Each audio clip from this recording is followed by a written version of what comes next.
Stephen distracted me, that's why. And it says Odilio, but it's not Odilio, it's Stephen. So I'm going to bring up the notes.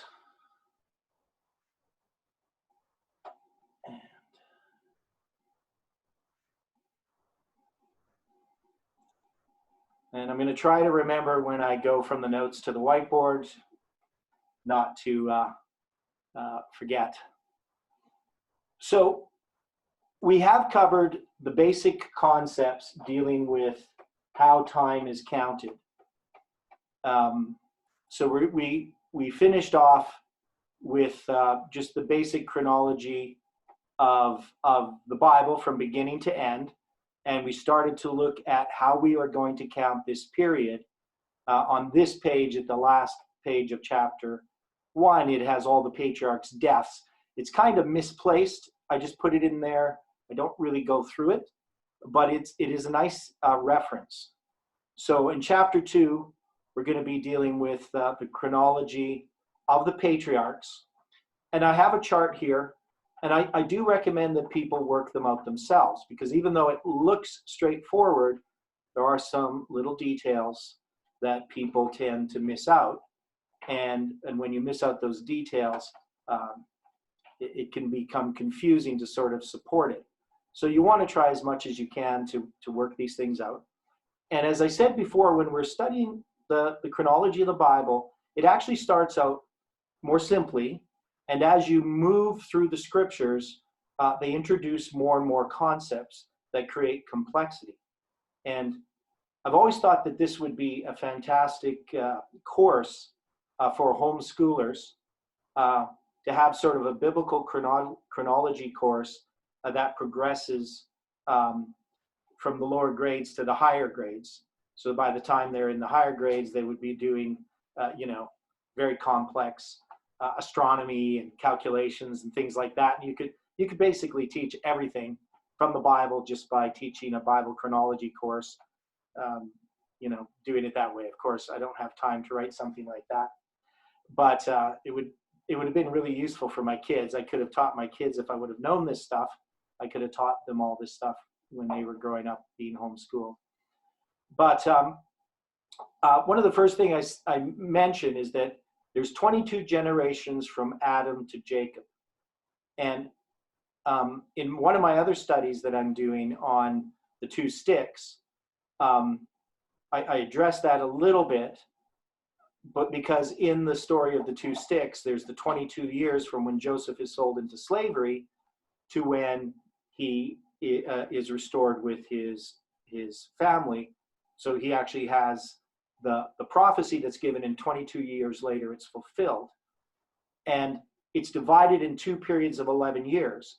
So from when he's sold into slavery to when he has the butler and the baker have their two dreams that he interprets is 11 years. And then it's 11 years from those two dreams to the fulfillment of his two dreams through the Pharaoh's two dreams. So there's this progression that happens that's in this structure that we see in the patriarchs themselves. And when I talk about the patriarchs, I always refer to there's 22 generations. When Jacob has his sons, they're no longer patriarchs. And the difference, in my view, in understanding between the patriarchs and then the sons of Jacob, is that during the patriarchs, they're given the birthright, the double portion, and the kingship. I guess the priesthood, the priesthood, the double portion. So the birthright is the double portion, the kingship, and the priesthood. But these are shared among the 12 tribes of the 12 sons of Jacob, so that Judah gets the kingship, Levi gets the priesthood, and Joseph gets the double portion. And then we have the division of the 11, because there's 11 generations to the flood, which we'll see here. So in this chart here, it says birth of the patriarchs. And we're going to work through some of it. I'm not going to work through the whole thing. Now, what I have in the column on the left is BC, fall to fall dates. And the reason I do that is I'm starting the year in the fall and ending it in the fall. So I I'm assuming a fall to fall year, or at least that the year is not from January 1st to December 31st. And so we would start the year sometime in one of our years and end it sometime in the others. And I'm assuming around about a fall to fall, but I can't be absolutely certain on that. And the way that the dates are counted in the second column, Anno Mundi or AM, these dates, you notice that there isn't a 0 year, there's just the first year.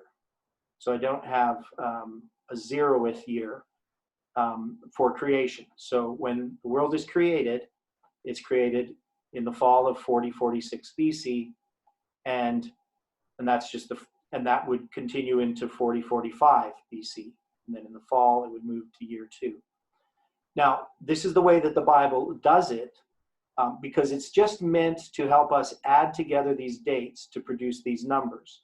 So the Bible is not asking us to compensate for when, because you would have to add over 10 generations, you would have to add an extra 5 years, because you would assume an average that if you were just using the actual ages, if my grandfather was 20 when he had me, or not had me, had my dad, and then my dad was 20 when he had me, and then my son, I was 20 when I had him, you couldn't just normally add those up to find out how far it was from the birth of my son to the birth of my grandfather or my dad, because on average you would have a half a year that you would have to add in there. But the Bible doesn't expect us to do that. It's compensated, it's rounded up or down for us, so that these numbers could be easily understood.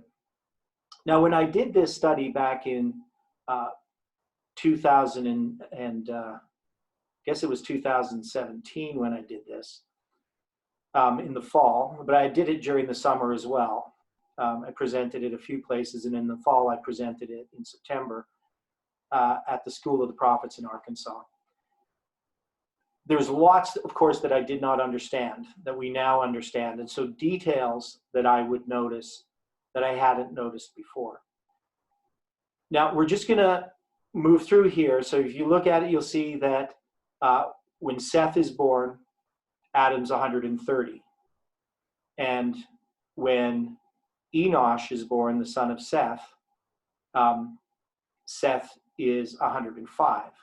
And on the column on the left, you would be adding together the ages that this cumulatively, based upon the age that Adam was when he had Seth, added to the column on the right. So you'd see the 130 plus 105 equals 235. In the next column, it's when Kenan was born,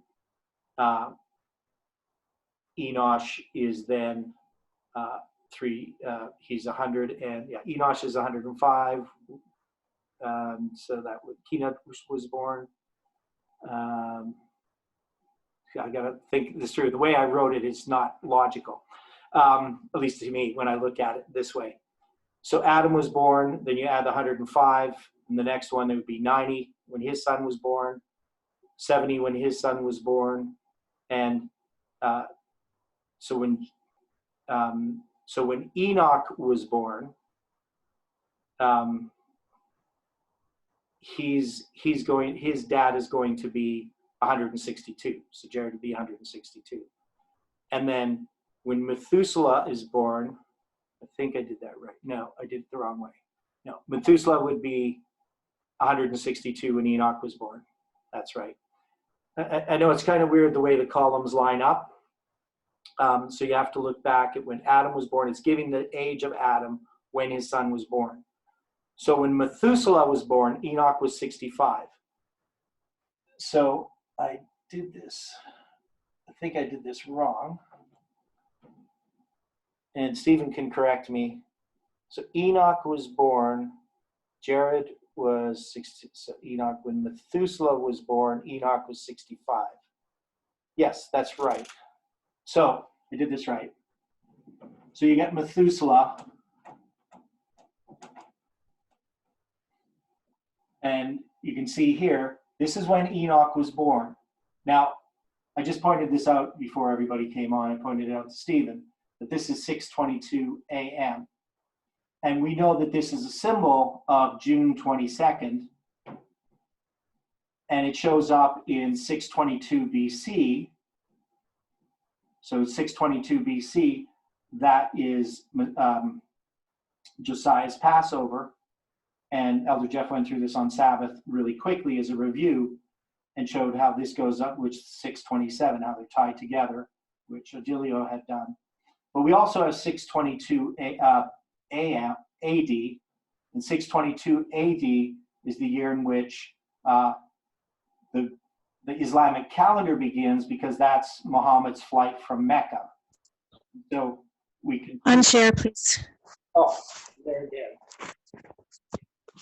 Into the habit of it. Yeah. So here I have June 22nd. These are symbols of June 22nd. And June 22nd shows up in the history of the School of the Prophets. It shows up in Old Testament history dealing with Ezekiel's prophecy, because the 30 years that he talks about in Ezekiel 1:1 go from 592 BC back to 622 BC. And so this becomes a reference point. It also is the starting year of the Islamic calendar, which starts on July 18th. But that's not the date for the flight from Mecca. That's just the first day of the first month on the Islamic calendar is July 18th.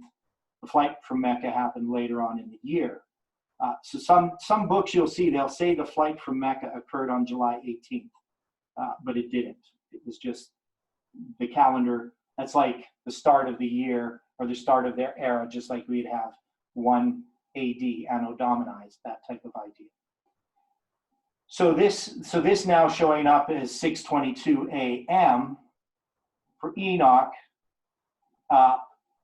being born, I think is very significant, because we've already outlined this where there's 187 years from Methuselah to, and I'm going to have to look on my other thing here. So Methuselah to Lamech, right? So we got Lamech over here, and Lamech is going to give us this 777 years till Noah's born. Right, so this becomes very significant, especially when we add 65 and 187, and we get 252, which is a symbol of the 2520. We have all this structure, but now we even have this date here, 622 AM. So these significant numbers, when I did this calendar or did this chronology back in 2017, I didn't notice any of this. Now I probably should have noticed this, but I wasn't really thinking about the 252 per se, though I did use it in my chronology, but I just wasn't looking for it here. And even this symbol I should have noticed, and I should have noticed this symbol. I did notice this symbol. So obviously I wasn't ignoring this. The problem is I just wasn't thinking that way. And also God probably just didn't want me to see it at that time. So he reveals things at the right time. So we can see here that this is a simple way of figuring out the chronology. And it's my recommendation that people do this on their own. So I'll go back to screen sharing. I'll try to remember next time to unshare. So there's a lot of details here when you go through this. Now, one of the problems that we run into is in the change as we come to the 11th generation. So the 11th generation, Noah has Shem, Ham, and Japheth. So they're the ones who are the last generation that is born before the flood. And then Arphaxad, he's born as the 12th generation. Now, he's born, I'm trying to figure out how I wrote this out here. So I didn't write the year of the flood in this chart, which is kind of confusing, because the flood occurred in 1656 BC, or AM, pardon me, 1656 AM. So when you add all them together, and this is pretty standard if you look at most chronologies that count up the ages. They're going to give you that. There are some people who try to compensate and put the half year in on average, so they end up with an extra. Yes, and also the other point Angela's just mentioning with the 622 that we had on the board here, Samuel Snow's letter, which is June 22nd, the Pentecost letter, which is tied with the publishing of that letter in 627. So there's a lot of details there dealing with 622 and 627 that are significant that that has been revealed to us. So anyway, getting back here, I didn't put the year of the flood in there. So if the year of the flood was 1656 AM, which you would get, you will see that I'm having Arphaxad, when he was born, his dad was 502. Now it says in the Bible that it's in the 600th year of Noah's life that the flood occurred. And it said that when he was 100 years old, he had Shem, Ham, and Japheth. Now, obviously, when you do the math here, you see this discrepancy of 2 years if you assume that Shem was born when Noah was 100. And the common accepted way of understanding this is that Japheth is the firstborn, and he was born when Noah was 100, and then he had Shem when Noah was 500, pardon me, and then he had Shem when he was 502. So Noah is born as the 10th generation in 1056 AM, and then in 1556 it says he has Shem, Ham, and Japheth. But Shem actually was not born. They're not triplets. They weren't born all at the same time. Shem was born 2 years later. And when he has Arphaxad, he's 100 years old, and it's 2 years after the flood. And the first person that I know that really nails this down and explained it was Usher. And so most people have accepted his interpretation of this. I have run into people who don't. But it's just one of those details that, things are usually very straightforward, but sometimes they're not. And when they're not, you have to do a little bit of thinking. So, and these would be one of these puzzles if you were using this as a teaching tool for young people. You would be teaching them math, and you would be teaching them how to think through a problem. And I probably should, if I had a classroom, it'd be a lot easier for me to help people work through the problem. Does everybody understand the problem there, how that would show up? Is there anybody who doesn't fully understand how that works with the birth of Shem? That he's not. Now, the question is, why is he named first? Anybody can guess why Shem is named first, even though Japheth is the firstborn? He's the line which is going to be the God's seed is going to come through. Right. So, and this is another important point, which I should have brought up, that when we're going through this chronology, this is the chronology of Christ. This is the chronology of the promised seed. And, when you go to Genesis chapter 3 and you read about the seed of the woman would bruise the serpent's head and the serpent would bruise his heel. This promised seed idea exists, especially right from the beginning. They're looking for the promised seed. When they're having children, they're looking for this promise to be fulfilled. This is what if we're going to talk about a dispensation, the dispensation of sin begins with this promised seed. And that dispensation ends with the story of the flood. So now, of course, the promised seed still is there, that this seed, but it keeps developing and growing. And we see it again change when Jacob anoints blesses his sons, and he gives the blessing that was now just through the eldest son. He disperses it amongst his sons. And we also see that there's this pattern that occurs in the Bible where you would expect the oldest son is going to get the blessing. He's going to get the double portion. But often it's not the oldest son.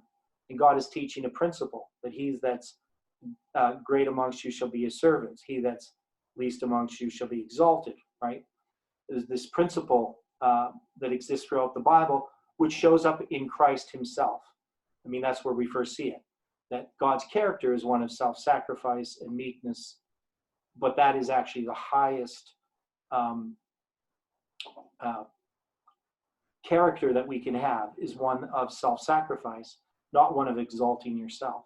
So it's contrary to human nature after sin, but it is God's nature to humble himself, to lower himself, become a servant. So we see this occurring early on, but especially the first time we really see it. I mean, we could argue that it happens sort of with Cain and Abel. The assumption is Cain is the older one and Abel is the younger one. But we see it also here clearly with Shem, Ham, and Japheth. And it's going to occur constantly throughout the scriptures.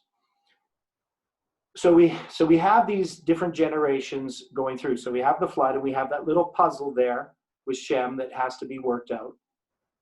And as we go along, we run into another puzzle. So we're going to look at this one, and then we're going to go into the chronology of the flood.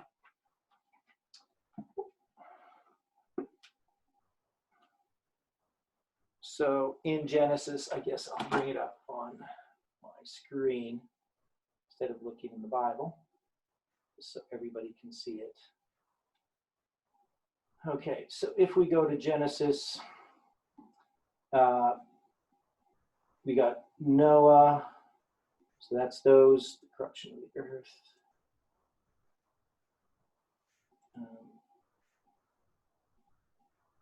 So this is kind of jumping ahead in the Bible, and this is the genealogy of the descendants from Noah. So you go to Genesis chapter 10, and this is the nations.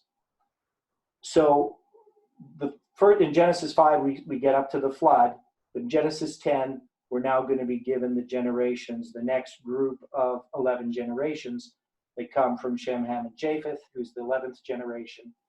And this is commonly called the dividing of the nations. A.T. Jones wrote a book on this that's really quite good. It's called The Great Empires of the Bible. He wrote a book called Great Empires of Prophecy. He wrote Ecclesiastical Empire, The Two Republics, and some very, very good books to deal with all this history. But this one here, Great Empires of the Bible, deals with the beginning of the nations. There's also another shorter book called The Peopling of the Nations or something like that. I can't remember, but it's in the E.G. White disc. Now, so you're going to have a number of things that we're just going to skip by. We do have this idea of Peleg, which means division, and a lot of people say that when Peleg, it's in his time that the Tower of Babel happens and that the people are scattered abroad on the earth. And Shem, Ham, Noah, let me see here. And then we go. So then we get the Tower of Babel story. And it's going to be here that this continues. So the genealogy is going to continue from Genesis chapter 11. So in chapter 10, you're going to get all the different nations, but in Genesis 11:10, you're going to get this specific part addressing Shem's descendants. And so this is going to be the line of Christ, of the seed that's going to occur here. So Shem was 100 years old and begat Arphaxad 2 years after the flood. So there we have that puzzle. Because if he was born when Noah was 500 and the flood happened when Noah was 600, that means Shem would have been 98 at the time of the flood. And 2 years after the flood, he's 100 years old and has his son Arphaxad. And you can read through, it talks about Peleg again. and then you go through finally to Abraham's going to be born. And it says here, and Terah lived 70 years and begat Abram, Nahor, and Haran. Now again, Abram is not the eldest, but he's listed here first. It's usually assumed that Haran is the eldest one. And when we read here in Genesis, here I'm going to go get rid of the Hebrew numbers here. I'm used to reading it like that, but it's probably confusing for people if you're not used to seeing the Hebrew numbers. And so this is 27. These are the generations of Terah. Terah begat Abram, Nahor, and Haran begat Lot. So Lot is Abram's nephew, right? Because that's his brother's son. And Haran died before his father Terah in the land of his nativity. So Haran, for some unknown reason, passed away, but his father was still alive, and in the land of his nativity in Ur of the Chaldees. And Abram and Nahor took them wives, and the name of Abram's wife was Sarai, and the name of Nahor's wife Milcah, the daughter of Haran, the father of Milcah and the father of Iscah. But Sarah was barren, she had no child. And Terah took Abram's son, and Lot, the son of Haran, his son's son, and Sarai, his daughter-in-law, his son Abram's wife, and they went forth with them from Ur of the Chaldees to go to the land of Canaan. And they came unto Haran and dwelt there. So I would assume that the reason why the place was called Haran would have been named after Haran, but I'm not 100% certain. And then it says the days of Terah were 205 years, and Terah died in Haran. Now, the problem that arises here is the same one that occurs with the birth of Shem, Ham, and Japheth. When the names are listed here, the Terah lived 70 years, and that's in Genesis 11:26, and begat Abram, Nahor, and Haran. People then will, in doing the math, they will just put 70 years, right? And then they believe that that's when Abram was born. But we know that Abram left. How old was Abram when he left Haran? It's in the next chapter. Does anybody tell me how old? 75. He was 75 years old. And when you work out the chronology, you start to recognize that because of when Terah died and when Abram was born, it wouldn't work out. So I'm going to stop sharing the screen and try to do this math and illustrate it for people.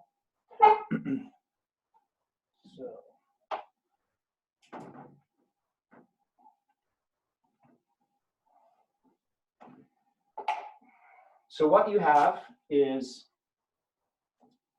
do it this way. We know that when he's 70, so I'll do it this way, Terah is 70, and he has 3 sons, Abram, Nahor, and Haran. And we know that Terah dies when he's 215. But when he's 215 and he dies, Abram's going to leave Haran, the city of Haran. And so Abram then is 75 years old. So if Abram was born here and Terah dies here, then Abram, it doesn't work out. You have, how many years would be missing if you add this together? 70 and 75 equal 145. So you can see here that we're how many years short, if I did that right.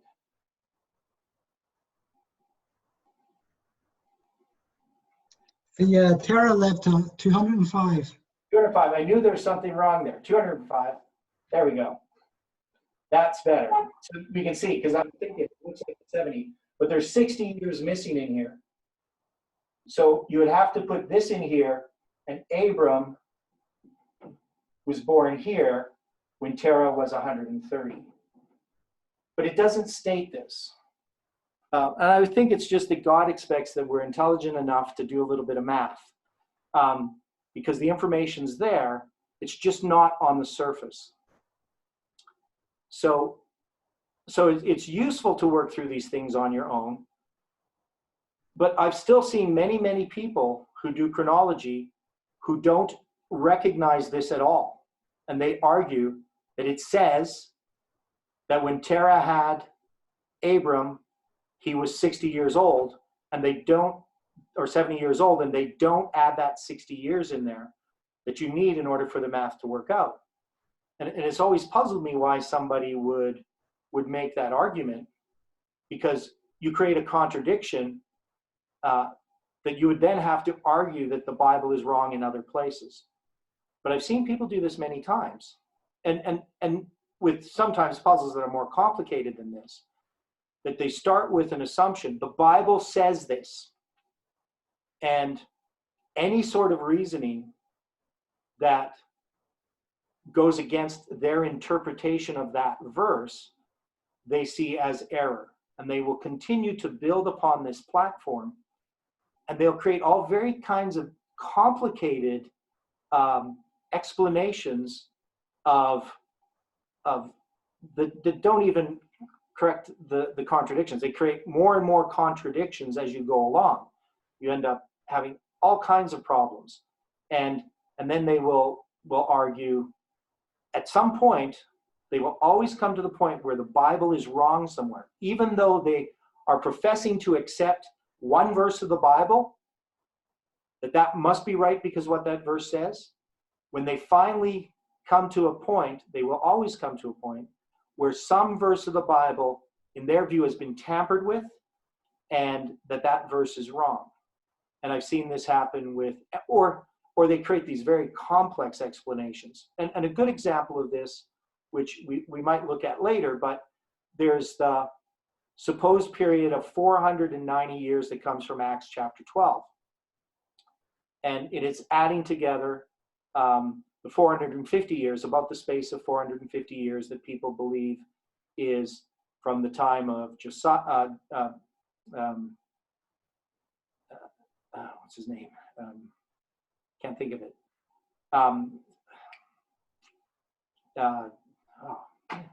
Sometimes I can't remember names, especially when I'm trying to. So after Moses, you had Joshua. That's it, Joshua. And Joshua, from Joshua to Solomon or to Samuel or someplace, they call this we call it the period of the Judges, and they interpret Acts chapter 12 as referring to the period of the Judges, that's how long the period of the Judges is, 450 years, based upon a misreading of Acts 13. Acts 13. Acts 13, yeah, sorry. Acts 13. And I think it's Acts 13:21, but you probably can correct me on that if I'm wrong on that one, or 13:20. So they'll read this about the space of 450 years, and they interpret it a certain way, partly because of how the King James translator translated it. He translated it with the Greek sentence structure and instead of the English sentence structure, but he translated it correctly, just put it in a way that when you read it wrong. But we have another verse, 1 Kings chapter 6, verse 1, that tells us from the laying of the foundation of Solomon's temple to the coming out of the land of Egypt by the children of Israel is 480 years. When you try to reconcile that with the 450-year statement, people will go through extreme lengths to try to get that to fit. And one that they will do is they'll say that, well, it's way longer than 480 years. Some of them have it like a couple of hundred years longer. But they'll say, well, they just don't count the years when they're in rebellion. So they'll say they only count certain years. So that 480 years is really longer than 480 years. But there's no basis for that. It's a synchronism. It's something meant for us to look back and see a span. And to say that, well, some of those years aren't counted because they were in rebellion,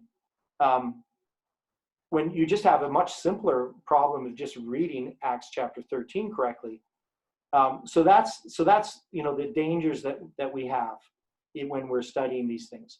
So we have to be humble about it as we approach things. We have to lay aside preconceived ideas, and to work out some of these puzzles. I'm not always certain when I figure something out that I'm correct. I usually assume that just because I figured it out, it probably means that there's more to it if it contradicts what somebody else has done. So when it contradicts what other people have done, I'm usually very cautious about it. But as I said in the first presentation here, that if I find something and it doesn't contradict anything in God's word, and it makes things clearer, then there's no reason for me to oppose that view. It's only if it contradicts God's word. So when I have a contradiction or conflict of ideas, I've often set them aside sometimes for years because I could not resolve them. I wouldn't have an opinion on them. I'd be able to explain why I think there's the problem, but I wouldn't say I know for certain. And even then, to know for certain, I hardly know anything for certain. So in trying to work these things out, what I do is I try to work out something that doesn't contradict any place in Scripture, and that everything fits together. And I find that when you approach it that way, everything falls into place. And so I challenge people to spend time looking at these things, trying different things. Now we're going to go into the story of the flood. We're gonna go through it slowly, and this is one that was really remarkable to me. So we did it as a Bible study group, and it would have been back in probably early 2016, so like January or February of 2016. And it was just a few of us. There would have been, mostly there was my wife and I and then this other couple, but sometimes there were some other people there. And we tried everything we could to fit the chronology of Genesis, to fit for the Bible to fit on some kind of a calendar. And so we worked through lots of things. And we're going to do this not as slowly as we did as a Bible study group, because that took us a couple of months to finally work it out.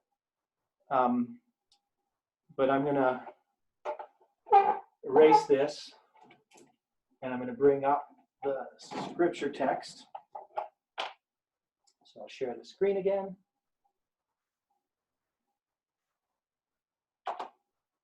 So this is going back. So we kind of moved ahead here in to Genesis 11, just to finish off the chronology. But as we go here to Genesis chapter 7, so we're going to work through Genesis chapter 7 and 8. Now the Lord said unto Noah, Come thou and all thy house into the ark, for thee I have seen righteous before me in this generation.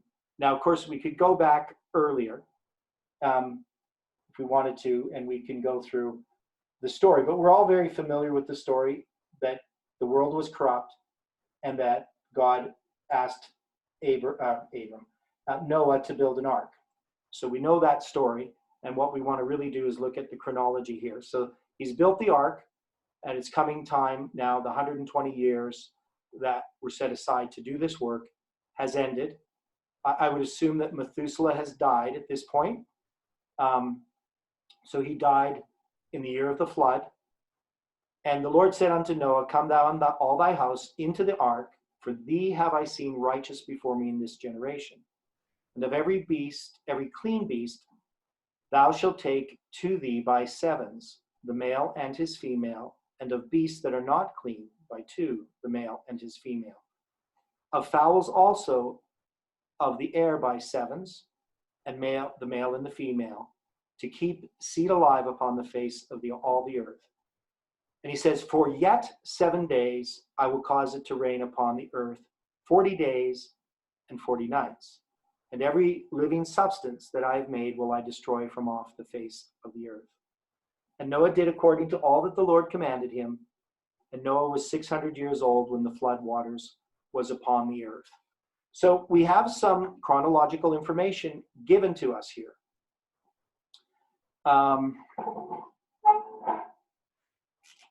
So let's try to do this here.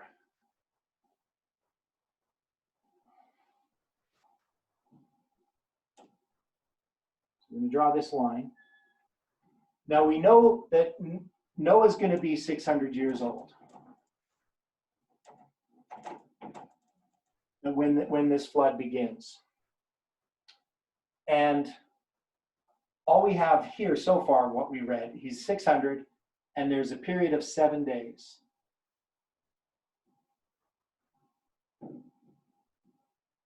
Now, people often miss this point because Hebrew uses this word yet.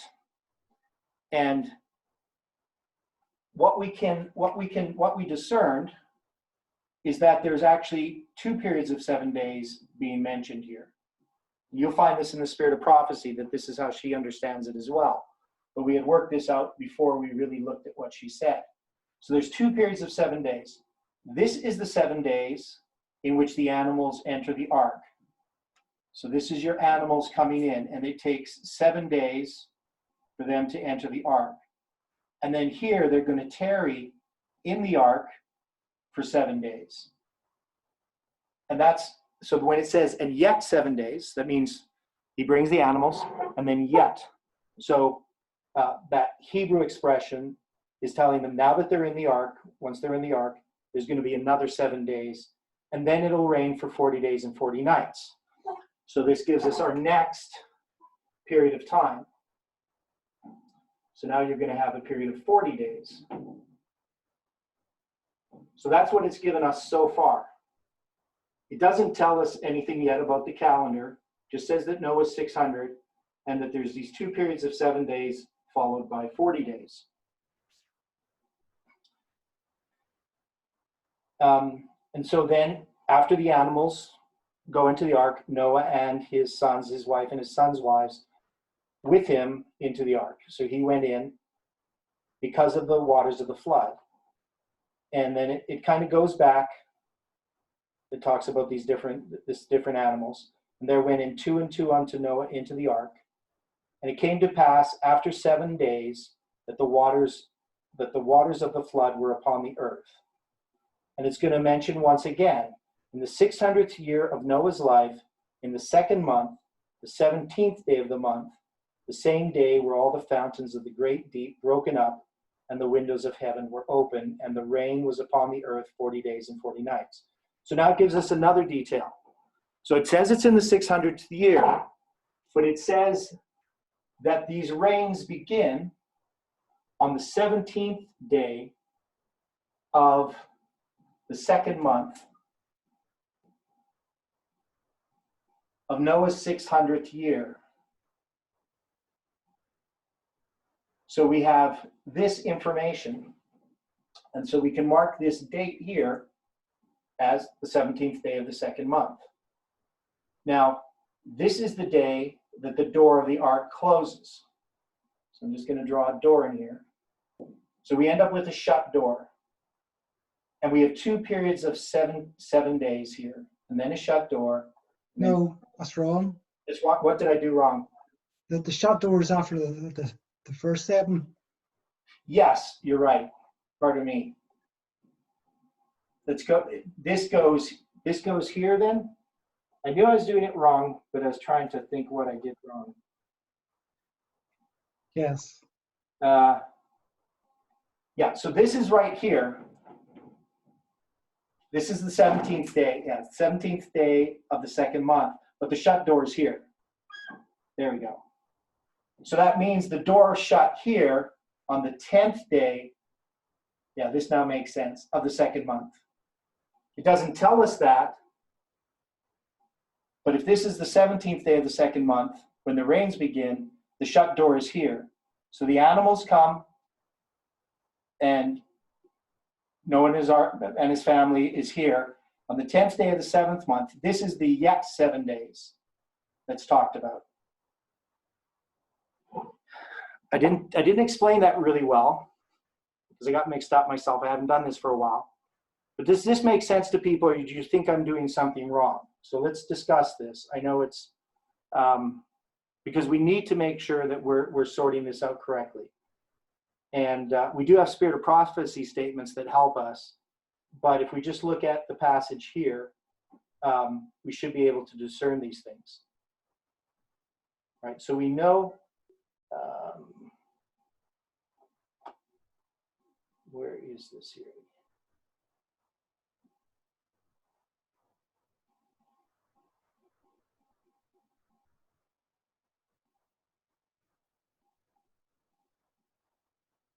So yeah, we should have read more. So let's read some more here, because we're kind of drawing it before it because it does this repeat.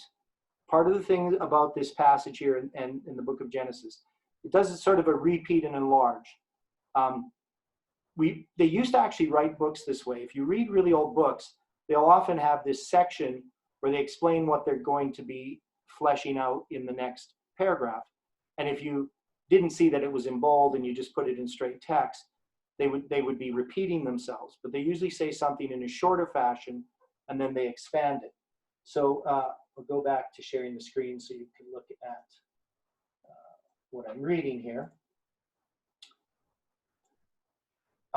So let's go back to verse 10, 7 verse 10. And it came to pass after 7 days that the waters of the flood were upon the earth. And in the 600th year of Noah's life, in the 2nd month, the 17th day of the month, the same day, were all the fountains of the great deep broken up, and the windows of heaven were opened, and it rained upon the earth 40 days and 40 nights. In the selfsame day entered Noah, Shem, Ham, and Japheth, and the sons of Noah, and Noah's wife, and the 3 wives of his sons with them into the ark. So here we have if you're just reading this, like we sort of were as we were going through it, it talks about the same day. So in verse 11, in the 600th year of Noah's life, in the 2nd month, the 17th day of the month, the same day were all the fountains of the great deep broken up. And then later in verse 13, it says, in the selfsame day entered Noah, Shem, and Ham, and Japheth, and the sons of Noah, and Noah's wife, and the 3 wives of his sons with them into the ark, they and every beast of his kind, and all the cattle after their kind, and every creeping thing that creepeth upon the earth after his kind, and every fowl after his kind, every bird of every sort. So you can see they've sort of backtracked again to the animals entering into the ark. And they went in unto Noah into the ark, the 2 and 2 of all flesh, wherein is the breath of life. And they that went in, male and female of all flesh, as God had commanded him. And the Lord shut him in. Right? And the flood was 40 days upon the earth, and waters increased and bare up the ark, and it was lifted up above the earth. So if you're reading through this and you're just reading parts of it, you could get the impression they shut the door and then it began to rain. But they're just going back and repeating and adding more detail. So the detail that they added is that, so they told us this date, but they share. Yeah, thank you. So they added this date, they gave us this date, the 17th day of the 2nd month, and we know that's when the 40 days of the rain began. We also know that there's this period in which the animals are coming into the ark. But we also know that the door was shut. And how do we know that they stayed in the ark for 7 days?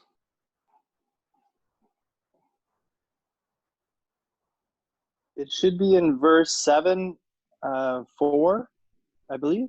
Right. So we have to go back to find this information.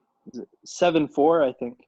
Yeah. So yet 7 days I will cause it to rain upon the earth 40 days and 40 nights. Now, some people do conflate the 2 periods of 7 days. They just say there's a period of 7 days.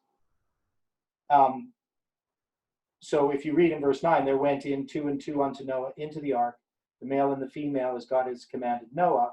And it came to pass after 7 days.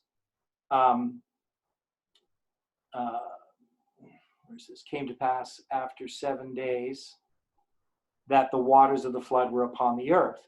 So a person could read this as they're asked to bring the animals in, and then after 7 days, Adam and his family go into the ark, and God shuts the door, and immediately the rains begin.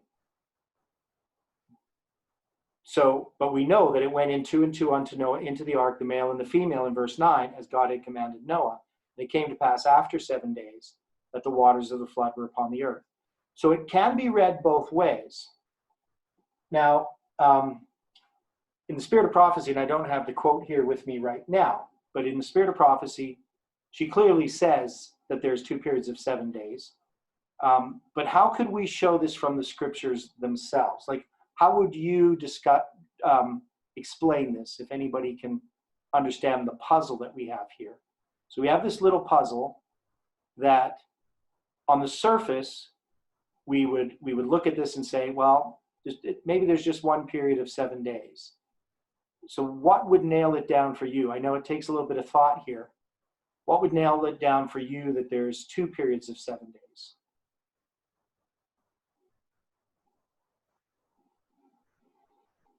So you might want to look over the scripture. Well, one is we could look at how many times the 7 days is mentioned. So we have in Genesis 7, verse 4, for yet 7 days. So that expression means that there's 2 periods of 7 days. But it doesn't necessarily mean that in English, but it does in Hebrew. So they're telling you there's 2 periods of 7 days. But it's hard to do that just from the King James to understand that word yet. But yet 7 days, I will cause it to rain upon the earth. And what they have done is they've introduced that God has asked all these beasts, these animals, to come into the ark. And then for yet 7 days, so after those animals are come into the ark, there's going to be 7 days. Any other Theodore, thoughts? if I could add a nice thought, that the people at that time were not listening to God, but the animals were. Mm-hmm. Yes. Yeah. The animals were listening to God, that's for sure. So when it says it came to pass after 7 days that the water of the floods were upon the earth, how would we distinguish this, that this isn't the 7 days the animals were coming into the ark, that it's referring to a second period of 7 days? Well, verse 9 says Noah had gone into the ark. Yeah. And it came to pass after 7 days he had gone in, that the flood came. Right. So, but somebody could argue, well, Noah went into the ark when the animals came into the ark, and so this is just 1 period of 7 days. Now I know Ellen White's clear on it, and I just don't have her, but I don't really want to use her statement because that's kind of easier. We just go, well, Ellen White says, because we had figured it out before Ellen White had said, before I read what Ellen White said about it. We had first worked this out and came to the conclusion that there were 2 periods of 7 days. But it took us a while to figure that out just by reading the text. So I think what you're saying there is there went in 2 and 2 unto the ark, the male and female, as God had commanded Noah in verse 9. Verse 10, it came to pass after 7 days, after they had come into the ark, that the waters of the flood were upon the earth. So I want you to think about it. Maybe we can't resolve it here. Some of you might end up going to look to the Spirit of Prophecy quote where she talks about this. And if you want to look it up, she uses the term on the 8th day. So one of the things in trying to understand the count that's here. So when we count days, it took me a long time to learn how to count because we actually do count different ways at different times. So when when we think about this, as we're going to go looking through this whole chronology here, when we look at how we count time, we can count ordinally or cardinally, right? So we've talked about that. That is, I can count the first day, the second day, the third day. But I can also do a thing called inclusive reckoning. And that's where I use cardinal language to describe ordinal counting, right? So from Sabbath to Sabbath, we know is 7 days. But the Sabbath can also be called the 8th day, right? So it can be the 8th day if you're counting from the Sabbath. So the Sabbath is, not the Sabbath, the first day of the week can be called the 8th day. But sometimes the Sabbath can as well. So it just depends on how you're counting. So you can say after 8 days, when you could mean actually what we would call 7 days. So these are things that create problems, and we're going to see these arise as we try to work out the chronology of the flood. So it tells us a number of things in chapter 7 about the height of the waters. 15 cubits upward did the waters prevail. And they use this word prevail. What would the word prevail mean to you? In verse 18. Possibly overcome, maybe? Yes, overcome something, right? So they've overcome, they've reached their height. We can see in verse 17, the flood was 40 days upon the earth. The water increased and bare up the ark, and it was lifted up above the earth, and the waters prevailed and were increased greatly upon the earth, and the ark went upon the face of the waters. And the waters prevailed exceedingly upon the earth. So that means they've finally reached their ultimate height, and all the high hills that were under the whole heaven were covered.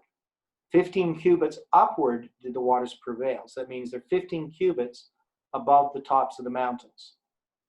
And all flesh died that moved upon the earth, both of fowl, of cattle, and of beast, and every creeping thing that creepeth upon the earth. And then we get in verse 24, the waters prevailed upon the earth 150 days. So there's different ways that people have tried to understand this. So I'm going to stop sharing here. Let me go to the whiteboard. So here we have these 40 days, and I'm just going to shorten this to give me a bit more space. So we got 40 days here. And this is where the waters are increasing. So the waters are increasing here. And then we're going to have the waters going to prevail for 150 days. Now, some people start the 150 days here. And we're going to look at that. But I'm going to say that we would count 40 days here, and then we would have 150 days here.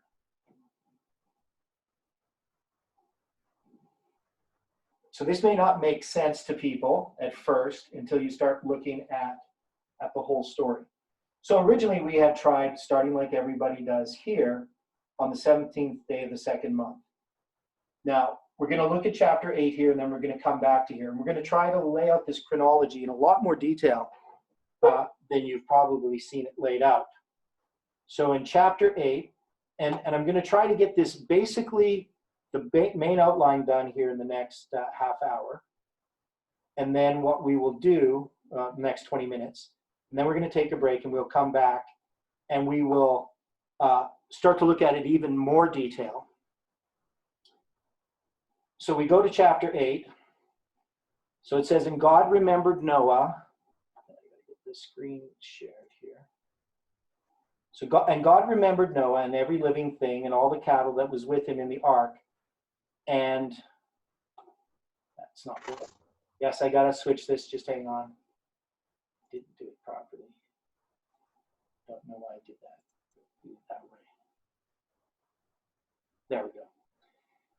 And God made a wind pass over the earth, and the waters assuaged. So there's this period, the waters have reached their height, they prevailed for 150 days, and then the waters assuaged. So we don't use that word too much, but they began to go down. And the fountains also of the deep and the windows of heaven were stopped, and the rain from heaven was restrained. And the waters returned from off the earth continually, and after the end of the 150 days, the waters were abated. So we have this other word. So we got here prevailed. And I got to switch back. So we got this word prevailed.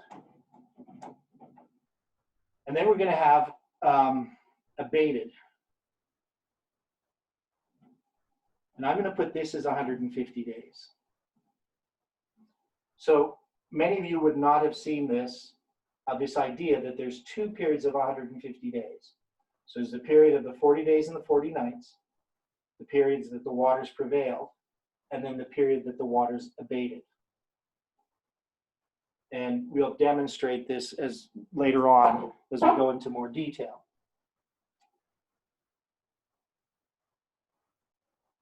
Okay. So let's go back to here.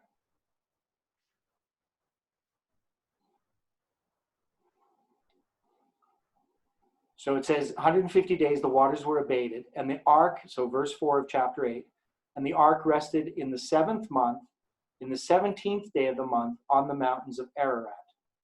So part of the problem is the way that they write in this time period. They write in a repetitious way where they keep filling in more details. And we're used to reading just kind of in a straight chronological fashion. And so when they come back and repeat, things seem a little bit jumbled. But we see that there was this waters abated. And so when we read the ark rested in the 7th month, on the 17th day of the month, on the mountains of Ararat, we assume that's after the 150 days. So the normal way in which this is done, share, is we would go back here and we would then say, well, we're going to have a period of 40 days, but it's also going to be starting a period of 150 days. And then this period of 40 days, it's just overlapping this, at the end of the 150 days, the waters are completely abated. Well, they're not completely abated, as we find out. They've abated at some point at the end of the 150 days. But here, the ark comes resting on the mountain of Ararat, and the thing that we see is it's the 17th day of the 7th month. So when we see this, we say, okay, if we go from the 17th day of the 2nd month to the 17th day of the 7th month, that this would be 5 months. And we use this as an argument then that there must be 30 days in a month. Right? So this is the normal way in which it's done. So we have these 2 periods of 7 days that start on the 17th day of the 2nd month, and then we have a period of 150 days, and then we come to the 17th day of the 7th month. And so we assume that this 150 days is 5 months, and that there must be 30 days to a month. Now, I deal in other places where I go through and show the complexity of the moon-Earth system. I have a paper on it, which is very complex because it's not easy astronomy. But to go from if you're going to backtrack from a 365 and a quarter day year and a 29 and a half day month, the synodic month, and you're going to take our Earth-Moon system and you're going to reverse engineer what would have to happen to the Earth and the Moon and the Sun relationship to get back to this sort of ideal 360-day year and 30-day month, you start to realize it's not as simple as it looks. And I'm not going to go into the complexities of that, but it's not as simple as it looks. The idea that you could just have maybe a planet come through our solar system and cause this change, it would have been catastrophic. And also we have unique features about the Earth-Moon system that would not be preserved when you alter one of these elements, the rotation rate of the Earth or the distance of the Earth from the Moon, which would change the size of it, which you would have to do to change the way the synodic month appears. There's lots of complexity. So, as I said, I can't go into all the details. But it comes from an assumption that's made, and Ussher makes this assumption as well. Now, when you study Ussher, he teaches that the Jews had a 365-day year that was much like the Egyptian calendar. So the Egyptians have a 360-day year with 5 days, epigonal days, like it's a leap days added at the end of the year.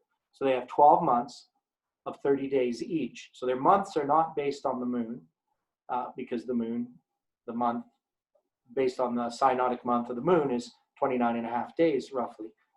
So to have a 30-day month, you can't have a month based upon the moon. And Ussher, when he's addressing the calendar that the Jews used, his view is that they never adopted the lunar solar calendar until the Babylonian captivity.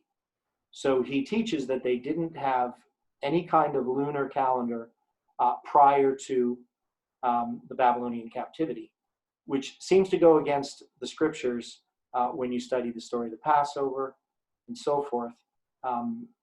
But also when you really start to work out the chronology of the Bible in a way that Ussher could not have, because he didn't have the tools to do so, and you start working out the days of the week and you start working out the months, we find that the solar lunar calendar that God gave the Jews at the time of the Exodus, it was a modification of a solar lunar calendar that already existed, with a few little differences. And that's what I believe actually occurred here, is that Noah is using a month that is based upon the moon. Maybe not the same way that the Jews would have had their month based upon the moon, but it was a way in which the intelligent people before the flood, they could anticipate the anomaly of the moon. They could anticipate when the full moon is going to occur. They could anticipate when solar eclipses would occur. They had an understanding of nature that we don't have, and obviously much greater minds than ours. So they could do a lot of math. They didn't need computers to do the math for them. The point being is that we're going to look at the assumption and see how it breaks down when we start looking at these dates that are given us from Scripture. So I'll go back to sharing. And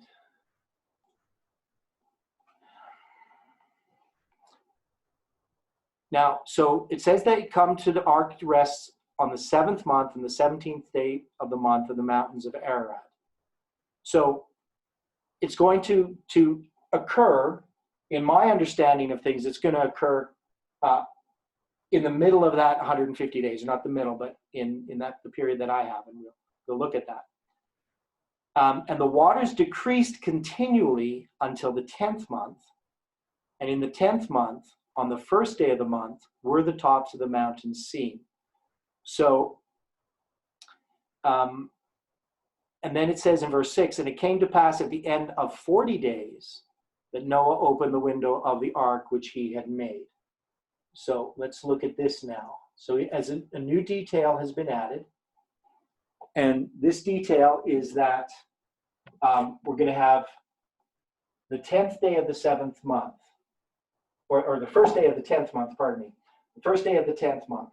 So in trying to fit this in here, I'm not going to necessarily be able to put it in the correct place. But we will say here, we're going to have this detail. So before we put it in, the 10th day of the first month, or the first day of the 10th month. I always do it backwards. First day, 10th month. Okay, so there we have the first day of the 10th month. And we know at that point that the tops of the mountains will be seen.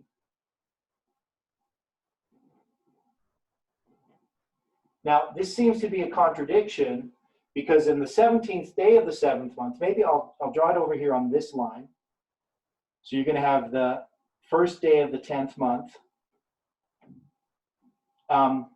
So we have a period here of basically 2 months, and if you're going to be doing it 30-day months, it'd be 2 months and 13 days. That's not a date, that's just the number of days. So, or we could write it as days, maybe that's a better way to do it. So if we're just doing it in this sort of simple way, we'd say 73 days. I'm doing that correctly. So we have this period of 150 days in the traditional view, 17th day of the first month. And yeah, so, and the first day of the 10th month is here. And then we're going to have 40 days, because it mentions this other period of 40 days. So this period of 40 days would bring us to, we'll just do it the 10th day of the 11th or the 12th month, 11th month, right? So if we're just going to do it in this rough sort of way, not being very precise, we would just say first day of the 10th month, You're going to go into the 11th month. It's going to be the 10th day of the 11th month, marked here, after a period of 40 days. And then you're going to have some more information that we would try to fit into place. So I hope people are able to follow what I'm doing here, the process that I'm going through. So I'm going to go through the traditional process first, and then try to backtrack. Is anybody not following what I'm doing? Where did you get the 17th day of the first month? No. 17th day of the 7th month. So I have the 17th day of the 7th month and the 17th day of the 2nd month. I don't have the first month here at all. And then I have the first day of the 6th month. And then by counting 40 days, I come to the 10th day of the 11th month. Okay, I thought you said first month. Okay. Maybe I did. I often say things wrong. But so we're going to have this 40 days. It came to pass at the end of 40 days, in verse 6, that Noah opened the window of the ark which he had made, and he sent forth a raven, which went to and fro until the waters were dried up from the earth. And he sent forth a dove from him to see if the waters were abated from the face of the ground. So here's talking about the waters abated, but they're now from the face of the ground. So when the waters abated at the end of 150 days, we're going to see how that all works. And the dove found no rest for the sole of her foot, and she returned unto him into the ark, for the waters were on the face of the whole earth. And then he put forth his hand and took her and pulled her in unto him into the ark. And he stayed yet other 7 days. And again he sent forth the dove out of the ark. And the dove came to him in the evening, and lo, in her mouth was an olive leaf plucked off. So Noah knew that the waters were abated from off the earth. And he stayed yet other 7 days, and sent forth the dove, which returned not again unto him any more. And then the final, well, it's not the final details, the final one in this line. And it came to pass in the 601st year, in the first month, the first day of the month, that the waters were dried up from off the earth. And Noah removed the covering of the ark and looked, and behold, the face of the ground was dry. So we have a little bit of information that we're going to have to backtrack on here and try to put it into line. So I'm running out of room here, so I'm just going to move this stuff over. So I'm going to put this, I'm going to compress this a little bit. So we got the 40 days here, which most people just overlap with the 150. Right, and so they're going to have this on the 17th day of the 2nd month. So this will be the 17th day of the 7th month, is where they see the 150 days ending. And then they will put in a period that goes to the first day of the 10th month. And so when we look at that period and we're going to count it, we would have to say there's 13 days to the, I think I did it wrong before, because this is the 7th month, so I have to get to the 8th. So I need 2 months and 13 days. So that's 73 days. And then I would count from the 10th day of the first month. It says there's 40 days. And so if I do 40 days, I would then have to have the 11th month. So 30 days would bring me to the first day of the 11th month, and then I add 10 days. And I'm just kind of doing this simple. I'm saying it's the 10th day of the 11th month. And then during this period of time, we're going to have periods of 7 days, right? Now, how many periods of 7 days did you count?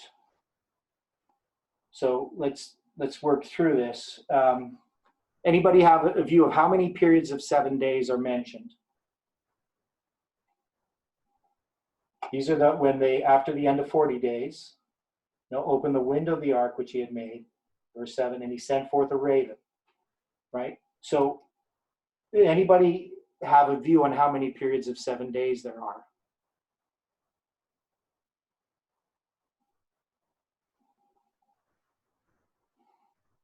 Well, going from the Bible, until I read the Spirit of Prophecy, I would say there was 2 periods of 7 days.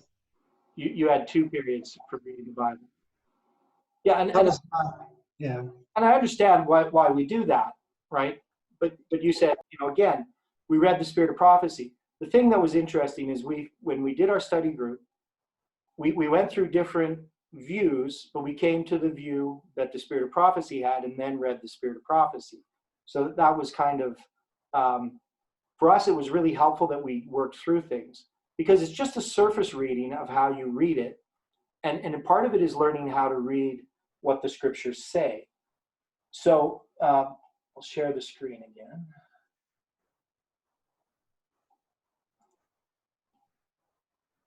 So it came to pass at the end of 40 days. So we know the 40 days has ended. And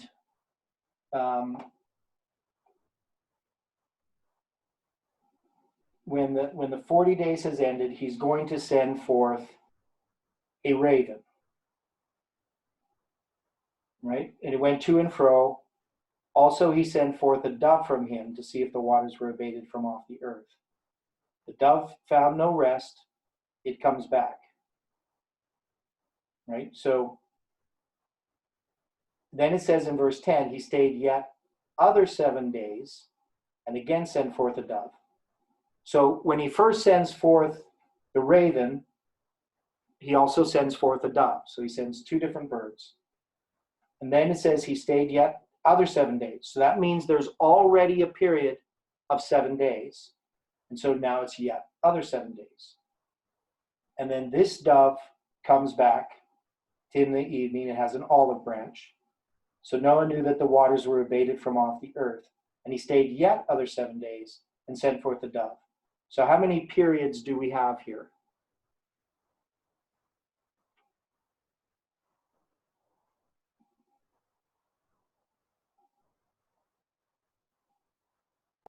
Would it be 3?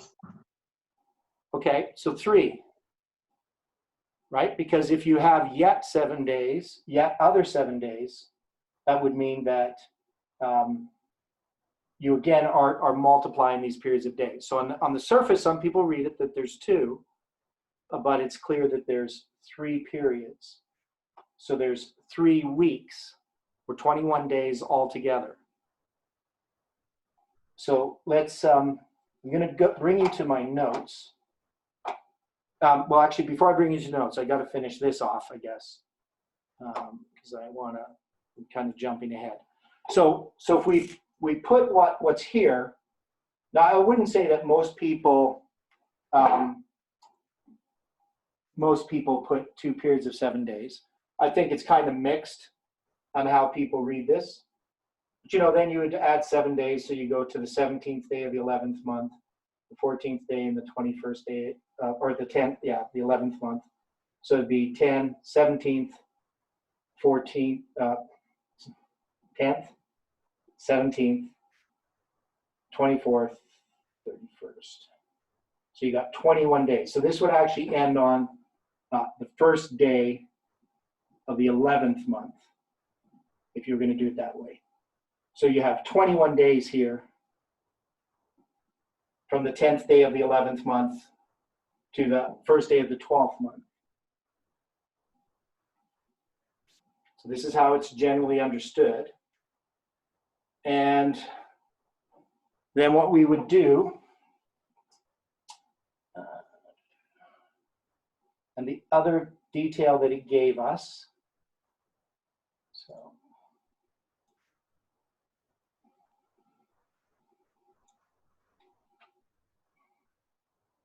and it came to pass in the 601st year, on the first month, the first day of the month, the waters were dried up from off the earth. And Noah removed the covering of the ark and looked, and behold, the face of the ground was dry. And the second month, in the 27th day of the month, was the earth dried. So we'll just kind of stop at this point.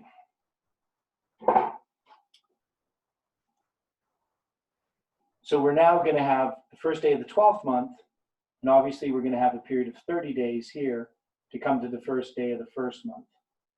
And this is the 601st year of Noah's life. Right? So we're going to starting back here. Now, I probably should have just done this and not shown you this first, but there's a difference between this period of time here and this period of time here in trying to understand how long this year is and how this is going to fit. So this would end up being a 360-day year is the idea behind this. So we're going to have 30-day months, and there's not going to be any 29-day months, and there's not going to be a leap year or anything like that. And this is the general view. And so in trying to, and Angela's got some symbolism there for us about the raven being an unclean bird. We got the dove. So you can read that note if you want to. So one of the problems has to do with counting. And especially when we look at what Sister White says in how she looks at some of these periods. So in this sort of counting that you have here, 150 days going from here to here. Now we have these periods of 7 days. And these periods of 7 days, I believe, are actually weeks. So they're actually 7 weeks. And that's what's being talked about here. So it's not so much 7 days, it's a period of weeks. Each of these are a week. So there's 21 days or 3 weeks that happens here. Now this is the 600th year of Noah's life. And if we were going to be arguing that this was a biblical calendar, you would have this wouldn't work because you would have to have a shorter period of time here. If you're having 30 and 29 days to go from the 17th day of the second month to the 17th day of the 7th month, you would have a couple of days missing here. So you would normally have 148 days in here. So because the Jewish calendar alternates between 30 and 29 days. So the other solution then is to argue that, well, they're using a 30-day month. Now, if I counting the way that this is counting, I could argue that this is just a span of 150 days, and it's 30 days.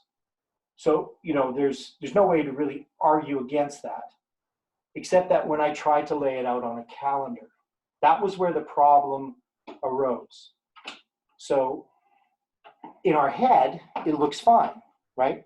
We have this idea that, well, that's 150 and I can start counting these days. I can put the months there. But when I actually put it on a calendar, it didn't work. So we're going to look at that when we come back. And we're going to see why I adopted this pattern rather than this pattern. And having the 150 days concurrent with the 40 days becomes a bit of a problem as well. And then also there is only one period of 150 days. It also doesn't explain the waters have abated after 150 days, but they continue to talk about the waters abating and decreasing after this period of 150 days. So this seems to be the time that the water prevailed, and this seems to be the period at the time that the water abated. And then also we have a problem here. We're using terminology which, if we looked at this as a biblical calendar, we obviously couldn't use the 30-day months. We would have to use the actual biblical calendar. Now, Usher does not argue that the year was a 360-day year. So let me make that clear. He doesn't think that the moon and the sun changed. That's not his position. He believes that they're just using a solar year like the Egyptian calendar. And it's not clear to Usher whether he thinks that it's just the way Moses wrote it, that he uses an Egyptian calendar when he wrote the story. But of course, the story came from the past. Moses, knew this story, and the story had been passed down. So the calendar that's being used here would have been the calendar that was used by the people who were there at the time. So this would be the calendar of Noah, not the calendar that existed in the time of the Egyptians, and that Moses is just using an Egyptian calendar of 365 days. So we're going to come back and we're going to look at this. I probably should have had all the different calendars that I've worked through, trying to make it fit. We use lots of different ones. But in coming to this conclusion, it taught me a bunch of things about the calendar. It was one of the things that really helped me work out details. So we're going to see how far we get in our next half. Theodore, just a quick thought there, if you don't mind. When I see the 21 there, and I see the 3 7s. So whenever I see a 21, I always think midnight and midnight cry. Yeah, and now we understand this. When I did it back in 2016, I wouldn't have, or 2017, whenever I worked out, I think it was 2017 actually, I worked this out. I wouldn't have understood this. Yeah. Right? I wouldn't have seen that this is hearkening back to our time in the 7 7s, because we didn't understand that. And even this being the 7 7s, I understood that, but I wouldn't have understood the 3 7s. Yeah, that too, right? Yeah. So the symbols Nice. themselves become important. Awesome. But there's more details that we're going to flesh out. So you can take a break. I went a little bit over. This is not an easy study to do this way. It's much easier if you're in a room with people. So we can take a break, and then when we come back in about 3 minutes, we'll have a prayer and then continue. And I'll just try to get ready for that. We'll get set up for it.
Okay, so if everybody's back, we can start again. Let's just have a short prayer. Dear Father in heaven, we invite your Spirit's presence to teach us. Help us to have clarity as we go and work through this chronology. It's difficult. It's difficult to present. I'm sure it's difficult to understand and grasp all the points. So help us to understand as we study together. We pray in Jesus' name. Amen. So I'm going to show it to you here on, instead of writing it out first. I'll go through. Now, I know not everybody can see clearly, depending the device you're looking at, to see clearly all the numbers. But I'll show you what I did and how I worked through it.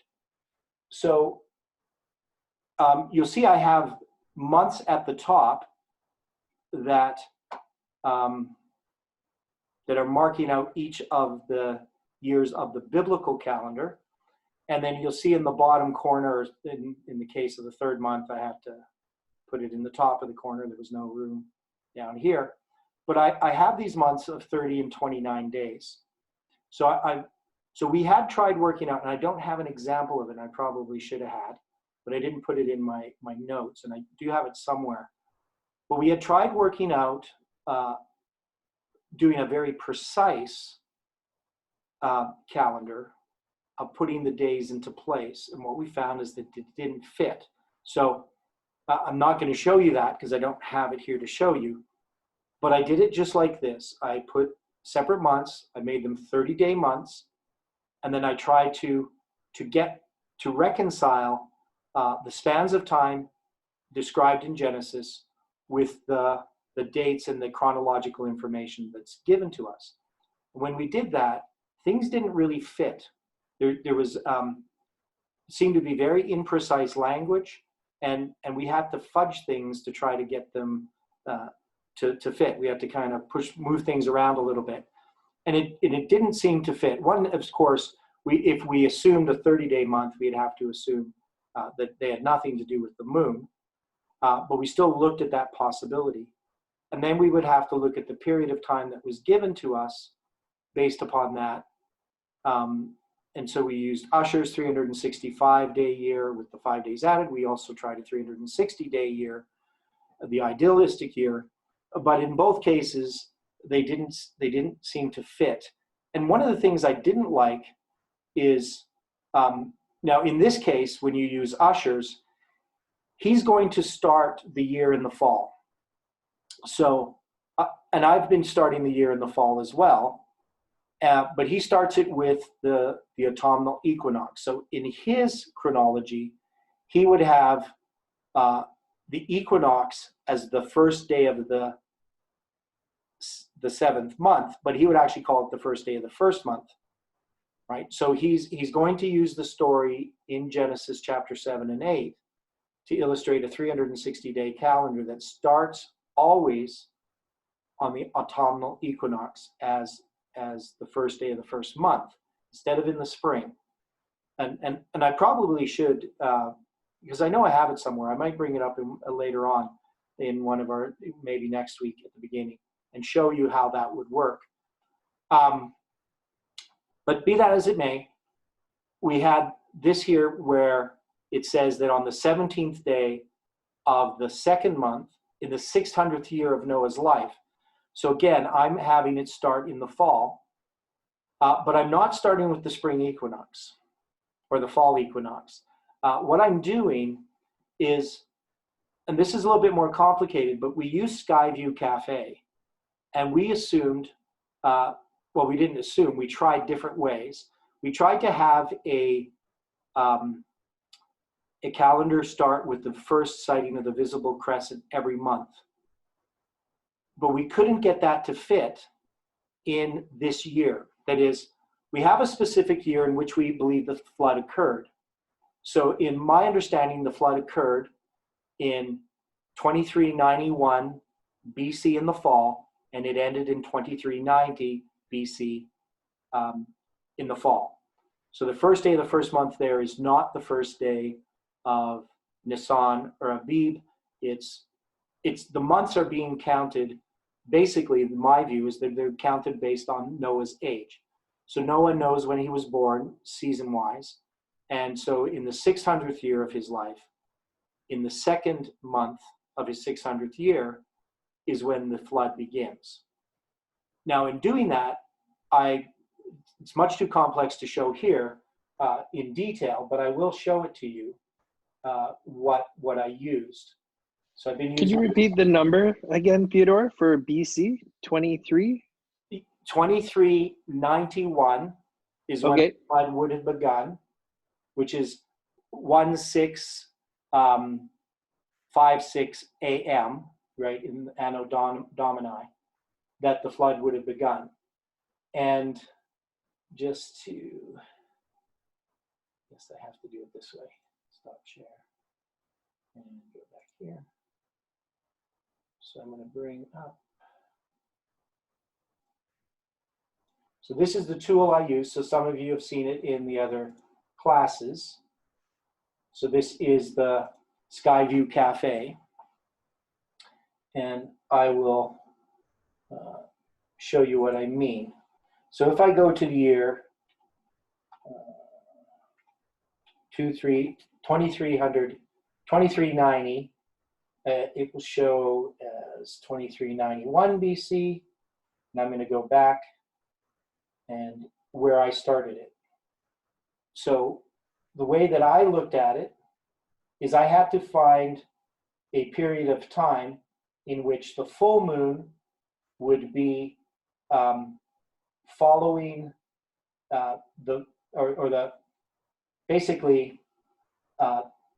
because with the Passover, this is kind of hard to explain, but we have something that's preserved from the ancient calendar, I believe, that was definitely used at times in Israel. That is, the Passover always had to follow the full moon. That is, the Passover is not the day of the astronomical full moon. It always has to follow it. So that when you're going to slay the lamb, the moon is full, and you slay the lamb on the evening of the 13th. Now, there's no way of proving this. The only thing is that, trying to get the months to fit with the days of the month that we are given in Genesis 7 and 8, the only way I could get it to fit is by assuming that the full moon is the count, is the basically the 13th day of the month is the full moon. And you can't see this here, that I have to figure this out, and then I have to count back, and it was a lot of work. But you can see here on the 12th of October in 23, and I'm going the wrong way, so where do I want to go? I want to go to 2390. No, I'm going this way. No, I'm going the wrong way. That's why. Here we go. So I want to get to the fall, and you can see that the spring equinox, or the fall equinox, is going to happen on the 12th of October. So if this is where Usher would have started the first day of his first month for that year. So he has a completely different calendar. And so I took this year, but as I worked things out, the only way I could get the months to fit is to make the first month start in September. And you'll see this as we go back to the calendar. So this would end up being over here on the 16th, I believe, would be the 15th or the 14th day of the first month. So it would have started like September 3rd or 4th or something. And then the same thing would happen with the second month. So the second month would begin in October. And the 10th day of the second month in my chronology ended up falling on October 22nd. So it wasn't something that I intended. It was just something that occurred. So I'm actually in the wrong year here. Let's go. Yeah, 2391. So what happened is October 22nd ended up being a Saturday. And this is this third week here in October would have been the week in which they tarried in the ark. The week before would have been the week that the animals were led into the ark, starting on the 8th of October. So the day that the ark was Actually, I've got this wrong. This is the 10th day. This is the 17th. Yes, that's correct. So this would start on the 8th, 9th. Okay. No. So the animals would start, I'm doing it backwards. So the animals would have been started to be led into the ark on the 15th day. The door would shut on the 22nd, and then on the 29th day, the rains would begin. So this is what we're going to see. So I know I'm not being able to show it to you really very clearly, because you'd need to understand what you're looking at here, which I think most of you wouldn't. But this is how I worked it out.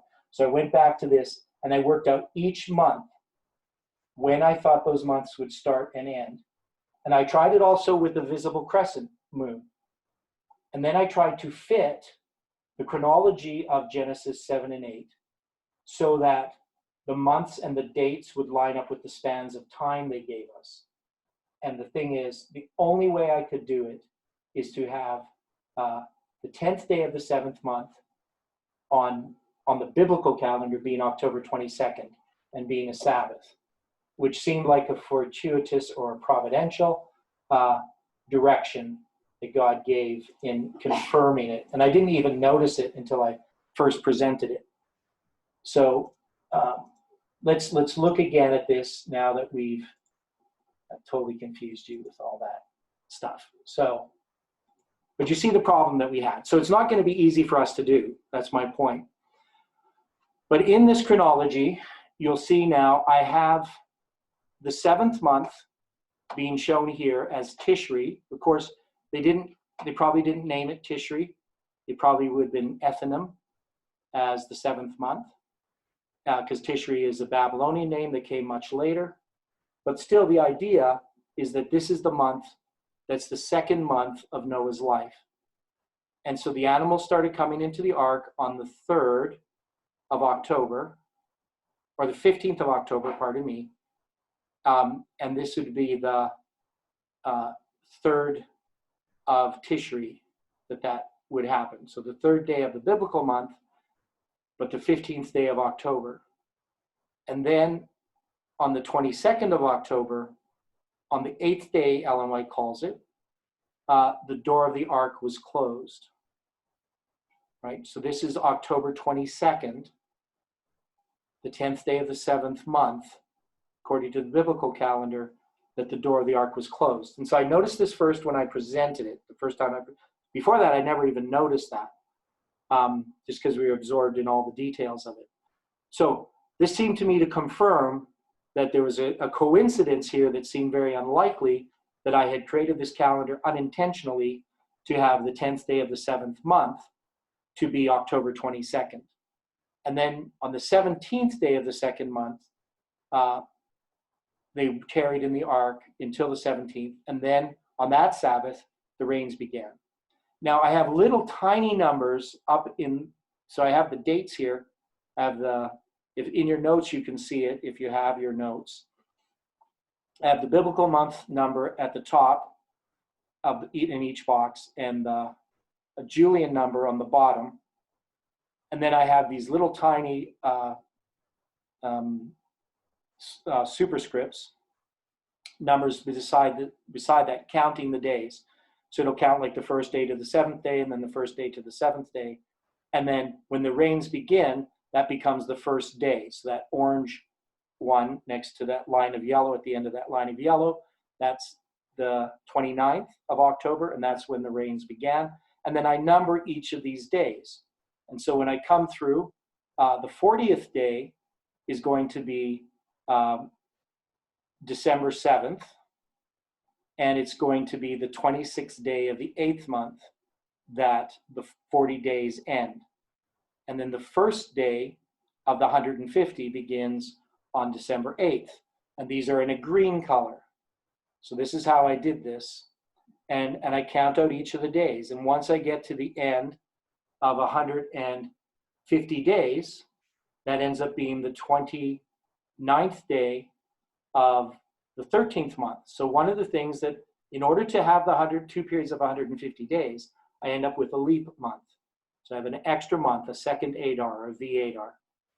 And that 150 days ends, and then 150 days begins again on the the 9th month on the biblical calendar, and this, or the 1st month on the biblical calendar, pardon me, and the 9th month on the year of Noah's 600th year.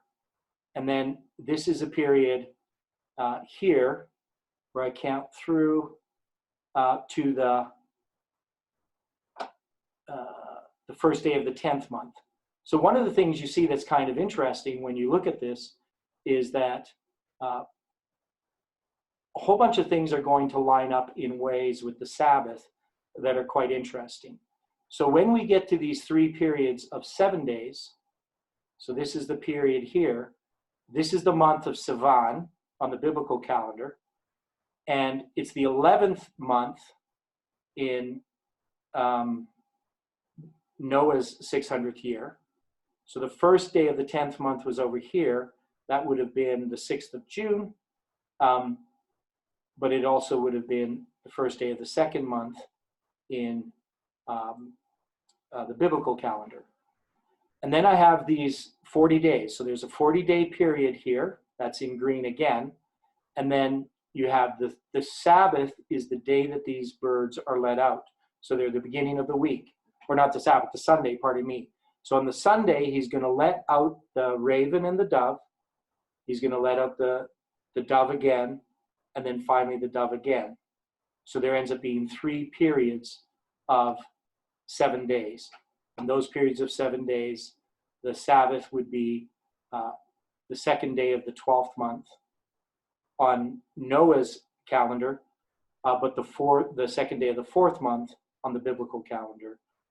It'd actually be the 3rd, it's this yellow one here. So that would be the end of this. Well, this would be starting a new period. And I have these all numbered. So this is just numbering the next period of days until you get to, oops. So you come here, there's almost 2 months in here. And then you're going to get to the first day of the 1st month. But in this case, it's going to be the first day of the 6th month of Noah's 601st year of his life. And then you're going to have basically almost 2 months till the 27th day of the 2nd month. That would be the 27th day of Tishri, that they finally can come out. The ground is dry. So it's kind of hard to look at it there. I have, again, all these dates and what they would be on the Julian calendar. I have which days are Sabbaths, which days are different days of the week. And I would challenge people to go through this and try to sort it out. Now, here's where the problem becomes resolved in my mind, that it makes it very, very clear. So if we were to count, and I hope people can see the diagram well enough. It's kind of fine lines, and the print is very small. But this line here is basically what I was drawing up there, but a little bit more detail. And I'm going to go through and draw it out again so that everybody can see it. So the first day of the 1st month, it's 40 days until the door of the ark closes on the 10th day of the 7th month. And that makes sense. If the 10th day of the month from the first day of the 1st month to be 40 days. There's 7 days that precede that, and 7 days that follow it, and then the waters begin to rain upon the earth. And then there's 40 days. So what people have often done is they have a period of 150 days going from the 17th day of the 2nd month to the 17th day of the 7th month. And they're going to use this to go all the way over to, I can't remember where they go, but they end up having a period of 220 days. And I think it's actually from the 17th day of the 7th month to the 27th day of the 2nd month. And they take that as a period of 220 days. Now I have a period of 220 days here from the 17th day of the 1st month to the 1st day of the 10th month. So you have some days that end up missing, 7 days basically in that period of time to get to the 1st day of the 10th month. So I have a period of 220 days, but there's traditionally a period of 220 days, which symbolically you could apply by going from the 17th day of the 7th month to the 27th day of the 2nd month. And in here, if you look at the months on the bottom, you'd see there's 1, 2, 3, 4, 5, 6, 7, 8 months in my calendar. So that would actually be more. There'd be 30 days more. But you could still use it symbolically just in a regular calendar if you wanted to. So it would be 220, but it's not literally 220. And then I have the period of 150 days that the water abate. So they prevail for 150 days and then they abate. And as they begin to abate on the first day of the 10th month, the tops of the mountains can be seen. And so as the waters are abating, they wait another 40 days, and then he lets go the raven and the dove.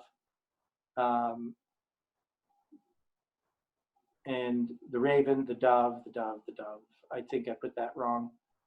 Not sure why I did it that way. And then there's 120 days from the first day of the 10th month to the first day of the 1st month. And then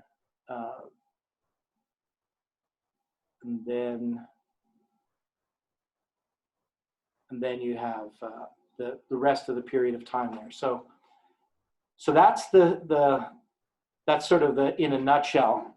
It's not explained very well. So I'm going to try to draw this up here, and I'll get rid of the screen. This here. Okay, so let's try to draw this out then again.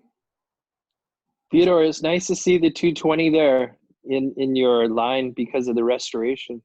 Yeah, though it's a different place than other people have it. So we have the 2 periods of 150, and I could have all the months marked under here, but we'll just kind of leave it this way. So you got the 17th day of the 7th month here, and then you're going to have, after this, the waters begin to abate, over here you would have the first day of the 10th month. And this first day of the 10th month, there's going to be 40 days. And then you're going to have the dove and the raven being sent out. So you're going to have these periods of 7 days. So, I need more space here. I'll do it this way. 40, and then you're going to have 7, 7, 7, right? And then you're going to have the period going to the first day of the 1st month. And so this first day of the 1st month ends the period of 150 days that the waters abate. So you got the prevail, you have the abating, and then you have the first day of the 1st month, and then you finally go to the 27th day of the 2nd month. So this ends up being a period of 57 days or something like that. When I added them all up and I go from the beginning to the end, so I go from here to here, it ends up being 385 days. Now this would be an embolismic year, and it would be a complete embolismic year. So a regular embolismic year means they have an embolism, means they have an extra month. So on a Jewish calendar, the year can either be 300, and that's too high for you to see, right? That's kind of high. So a Jewish year can either be 353 days to 355. So this would be a deficient regular year, a complete regular year, and I can't remember the names that you use for them. And then you have 383 to 385. Deficient, complete, I can't think of what they call that, the other one. So anyway, this would, or normal. So you got a deficient, a normal, and a complete. Regular year, deficient, normal, and complete embolismic year. Something like that. I might be using the wrong terms. But the point is, the fact that it works out to be this longer year seemed to me very significant. Now, to put it into a 360-day year, as I said, I'll show you an example of how we tried to do that. It definitely would have to be a 365-day year. Couldn't be a 360, right? But if you put it into a 365-day year, you're losing that that argument that people would want to have, that originally there was a 360-day year and a 30-day month. But since you can't fit it into a 360-day, 30-year month, if you fit into a solar year, it works, but then you've lost that main argument that you wanted to use, that the year was 360 days. So this here shows that there was a calendar that existed prior to the Exodus that was solar and lunar. It had a few different rules about it, so it wasn't following the same rules that the biblical, what we call the biblical calendar, basically the Exodus calendar, we could call it, I guess. A few different rules from that calendar, because they now had a feast to keep, and they wanted to have a regular period of time from the first day of the first month to the 10th day of the seventh month. So, this becomes a little bit, it's a little bit controversial in the sense that it's kind of a unique way of looking at it, that other people hadn't seen that before.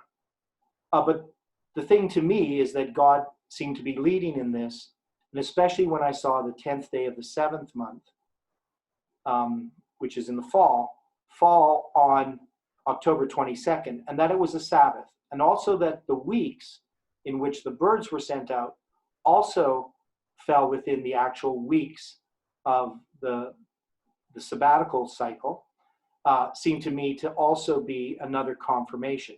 They just seemed coincidences that were hard to sort of dismiss. So the first 2 weeks that are given for the animals and for the time of tarrying in the ark are actual weeks, not just periods of 7 days, and that the Sabbath is the day that the door of the ark closes, and that we also see that same cycle of the 3 weeks falling into place for the ravens, really seemed to me to be a good argument. Now, once again, I can't prove these things, right? So I'm not using them as I know for certain that that's exactly how it happened, but I am saying that there's no contradiction to God's word.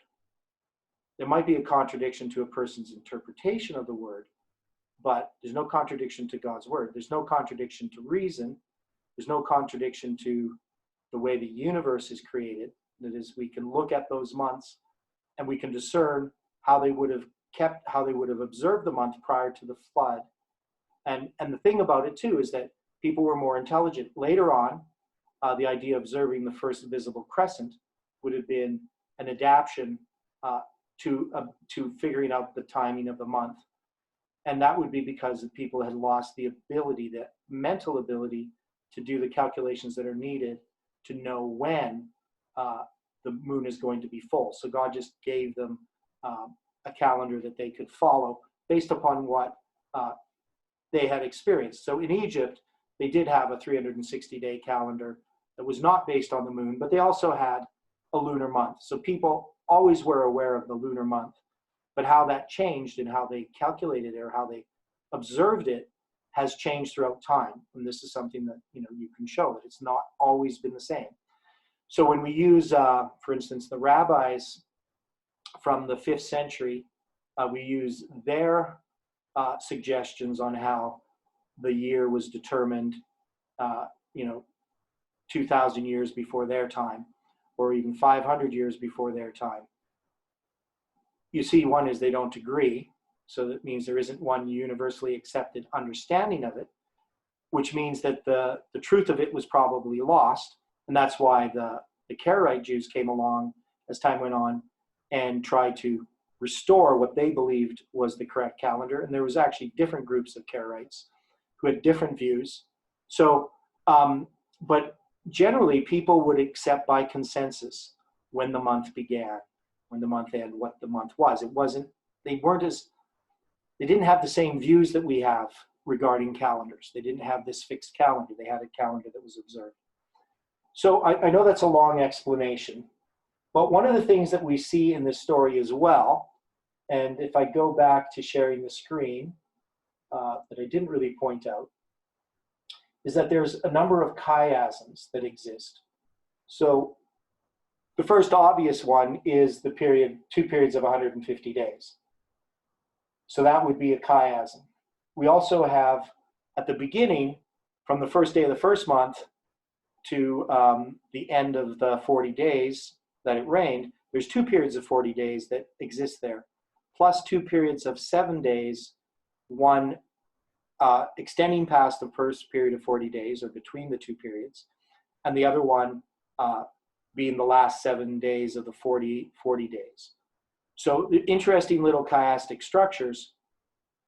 And we can see that the 220 days and another 120 days to extend to the first day of the first month exist.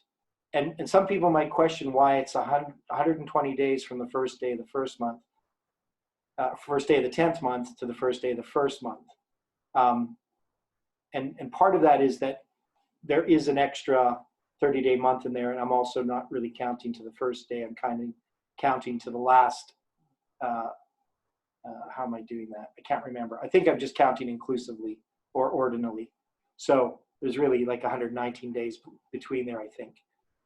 I don't remember. I haven't looked at these things for a long time. Now, so the chiastic structures that exist there also exist in the story itself. So this is just something I got that's very common. You'll find this all over the internet. But when you look at the story itself, it is a chiasm. So, and if you ever want to go through this, you can just go through, read the verses, and you'll see that the things at the beginning, the 7 days being mentioned twice at the beginning, and the 7 days mentioned being twice, even though there's 3 periods of 7 days, they're only actually explicitly mentioned twice at the end, with them when the waters abate or subside, they have here. And so the command to enter the ark is mirrored by the command to leave the ark. The food in the ark is paralleled. Covenant with its flesh, covenant with Noah, no flood in the future, the flood is announced. So you can go through each of these and you can see it's quite clear that this chiastic, so this is what's called a literary chiasm, exists, but also we have a chronological chiasm that exists. So some very interesting details that come out of studying the story of Noah's flood. So any kind of comments that people would want to have? I sort of feel, it's kind of hard sometimes teaching without a lot of feedback. But does anybody have any questions regarding these things?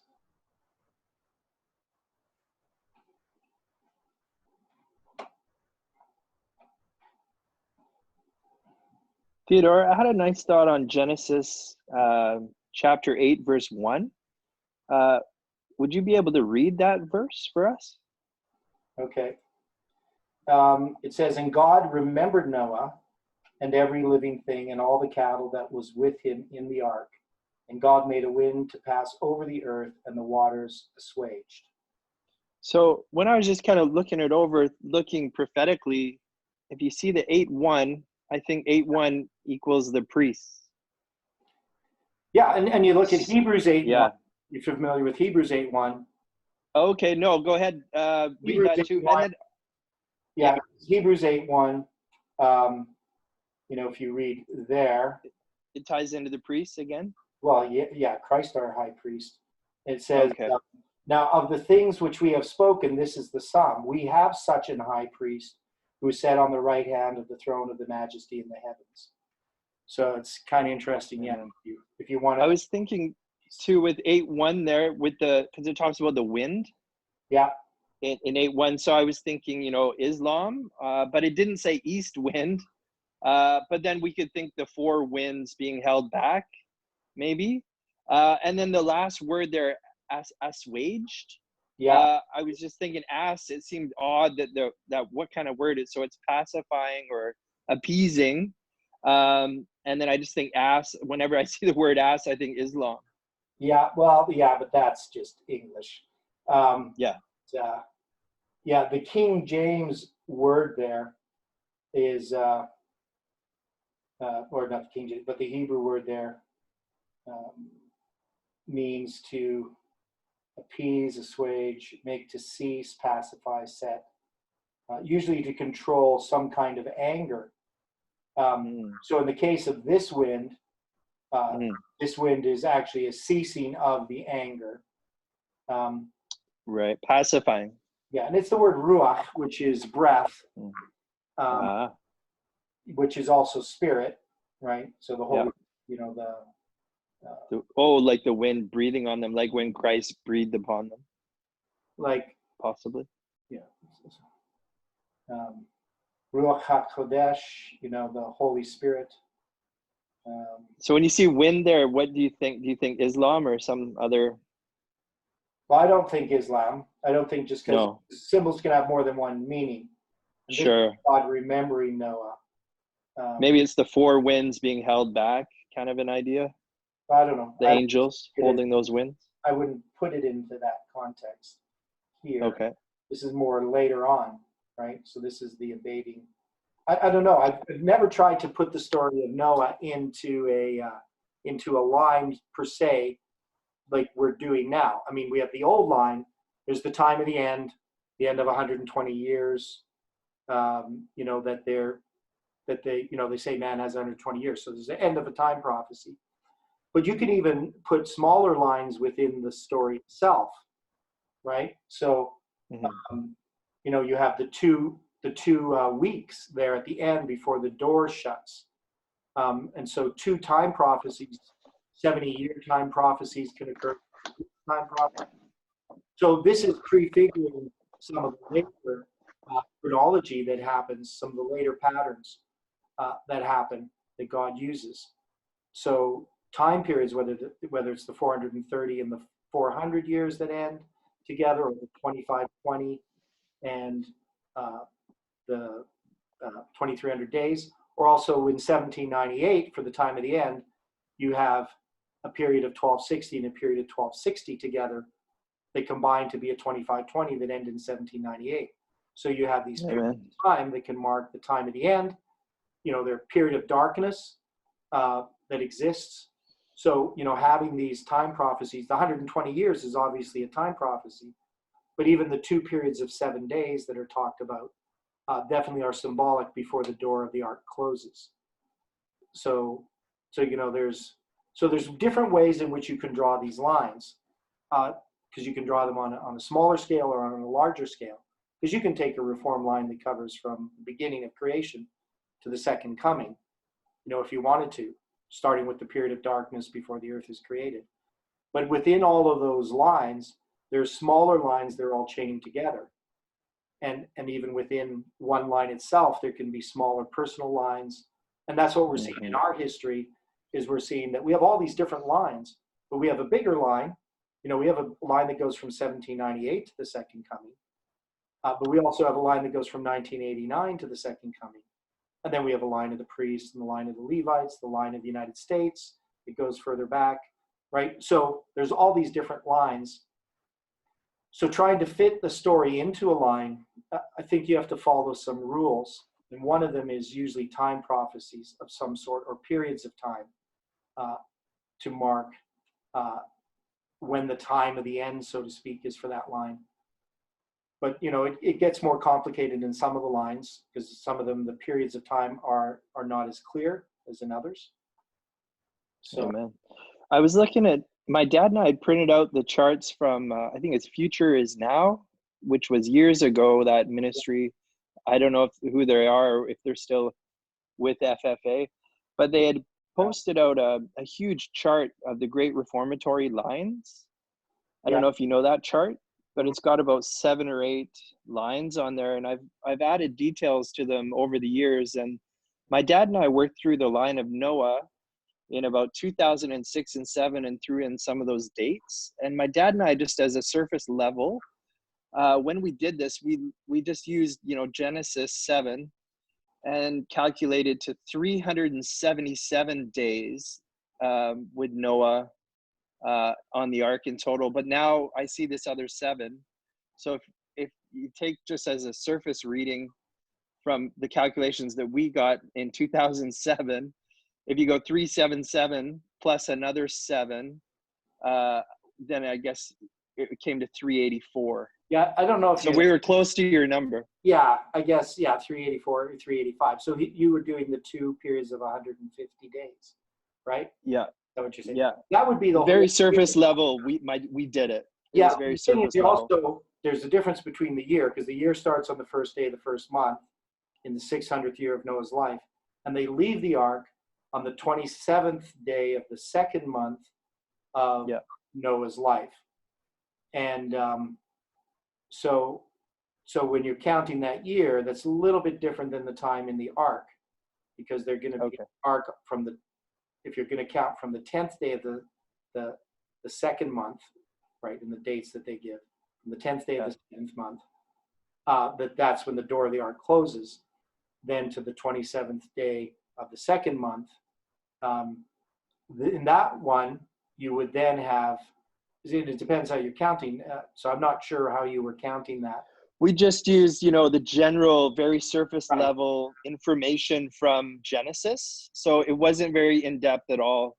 Just a quick kind of calculation that we got to the 377 days in total. Yeah, so I'd have to look at that to know that. Yeah. What's also interesting is the period there of the darkness for all these lines. Yeah. And then we've got the wickedness that's going on just before, in the wickedness for Noah's line would be Genesis 6 verse 5 is that wickedness going on, that darkness period. Yeah, and an interesting point about that, because this isn't usually discussed too much. I say it all the time, but I don't see, people don't necessarily see the importance of it, I guess. But the period of the reform line addresses a period of darkness. So every time. So if you look at creation, the period of darkness is literal darkness. Right. And the reform line is God creating things, and he creates light, right? And then there's this increase of light. And then there's the sun and the moon and the stars on the 4th day, right? Yeah, and man. so, and until there's light, there's not evening and morning. So, but the sun, moon, and stars aren't created till Wednesday. But you can see that the reform line is addressing that. And also, of course, is the earth was out, form, and void. And so God is now forming it and filling it, right? So it is void, it's empty.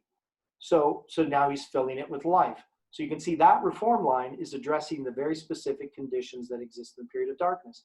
In the period of Noah's, you have the wickedness that came upon the earth, and that reform line is addressing that wickedness by literally destroying it with water, right? The waters of the. And so, so the reform line addresses specifically those things, the life, then the new life that comes about, the raven and the dove have symbolism. Increase in knowledge.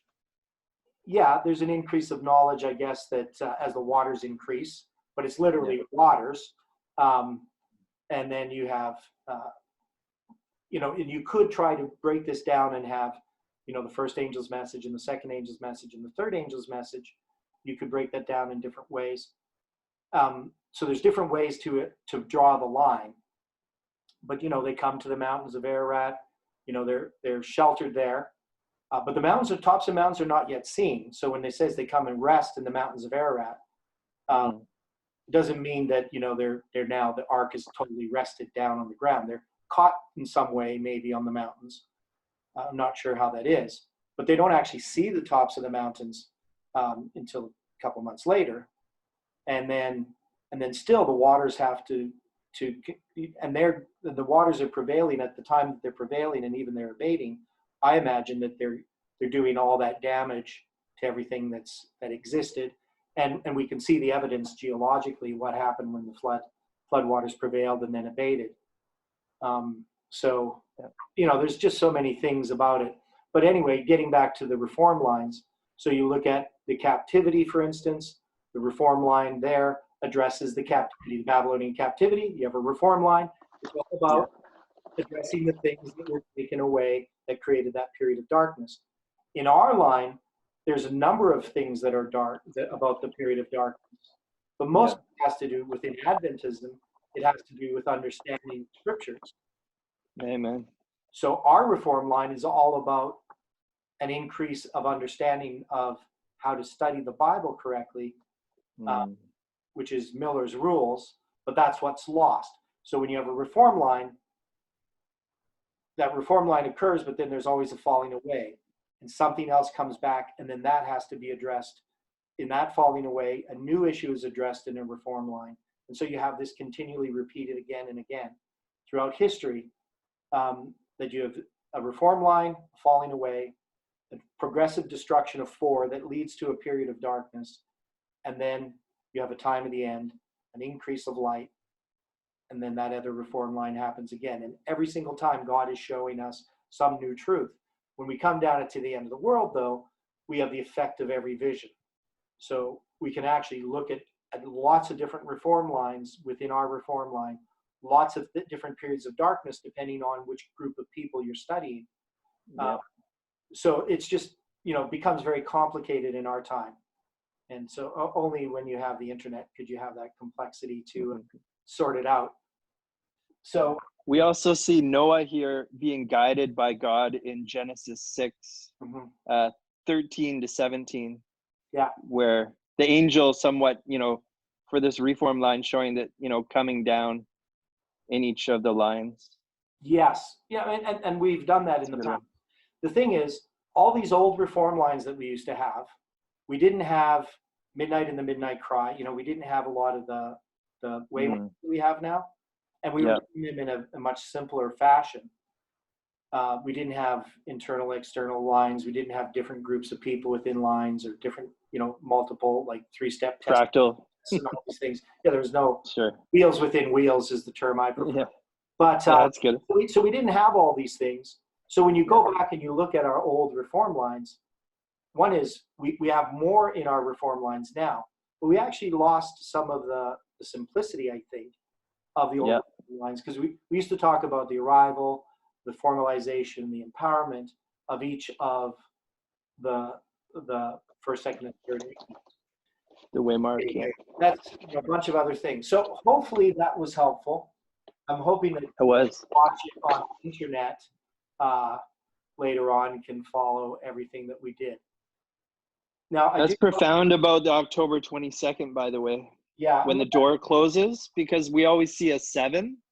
There's always a 7 on these charts here where the door closes or a judgment or something, and there's a 7 right planted there. Yeah, well, it's on a Sabbath. Yeah, that was profound. Yeah, so the thing that I want people to do is to sort of look ahead. I mean, I know some people aren't going to have time to do it, but it's what we're going to now deal with is the story of the Exodus.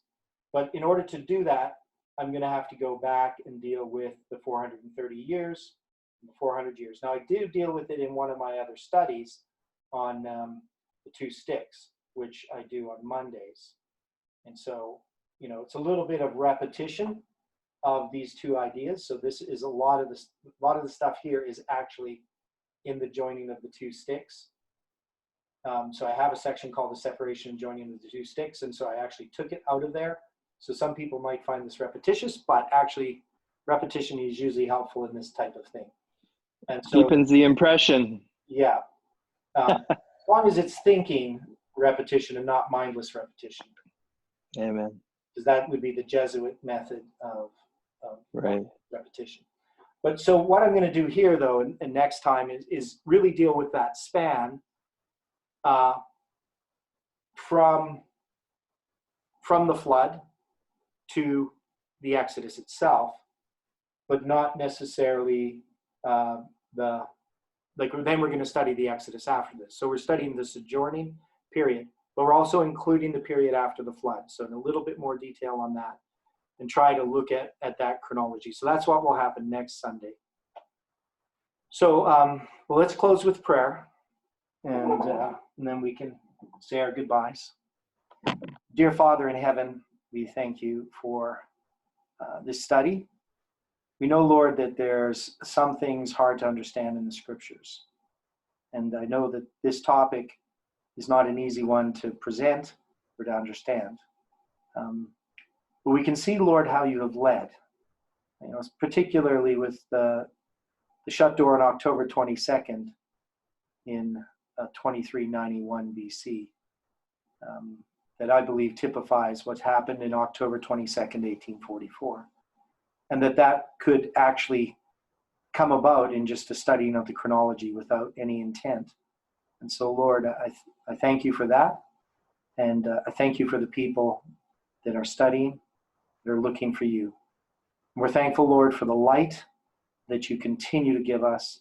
Help us to trust in you, to follow that light, and to be transformed by it. We pray for each person again, that you can be with them and bless them. And we ask this in Jesus' name. Amen. Amen. Yeah, so now, so I hope everyone had a good week. If there's any questions, further questions, we can have them. If not, we can just say goodbye to each other. Stephen, are you still awake?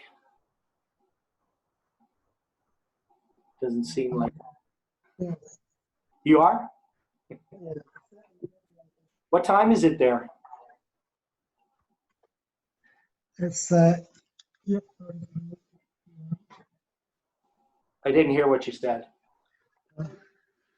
20:33. Okay, I'm still not picking you up. Now, I am leaving a bit early. So normally I would go to 2 o'clock on when I'm doing these presentations on Sundays, 2 o'clock our time. So it'd be a 3-hour study. We're actually going to go give a study somewhere else. So I just wanted to, since we got through the material, finish a bit early. But I thank everyone for participating. And so next time it will be from 11 a.m. Mountain Daylight Time till 2 p.m. Mountain Daylight Time. But right now I finished a bit early. And what, Dana? I said thank you. Okay, thanks. And so try to do a little bit of work, a little bit of reading ahead if you can. I'm not going to give you like an assignment test or anything. And hopefully I'll see you tomorrow. And I know most of you have got, you get the emails. I'm not going to be sending out an email every day now. I'm just sending out one at the beginning of the week for the studies for the week. But if there's anybody that you know that might want to join, they can email me and I can send them a copy of all the papers and forward that. And there's some other studies I'm going to be sending out to people who've been getting the emails.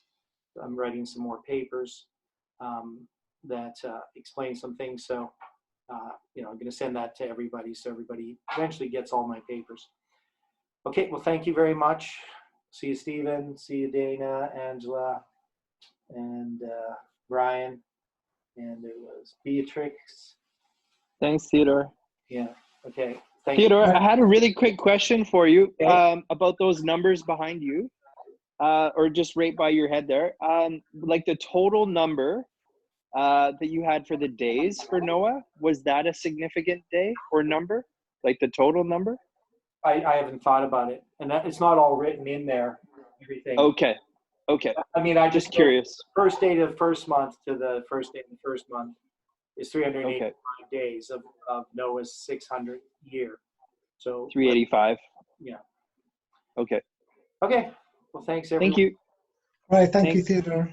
Okay, you're welcome. Good night. Night.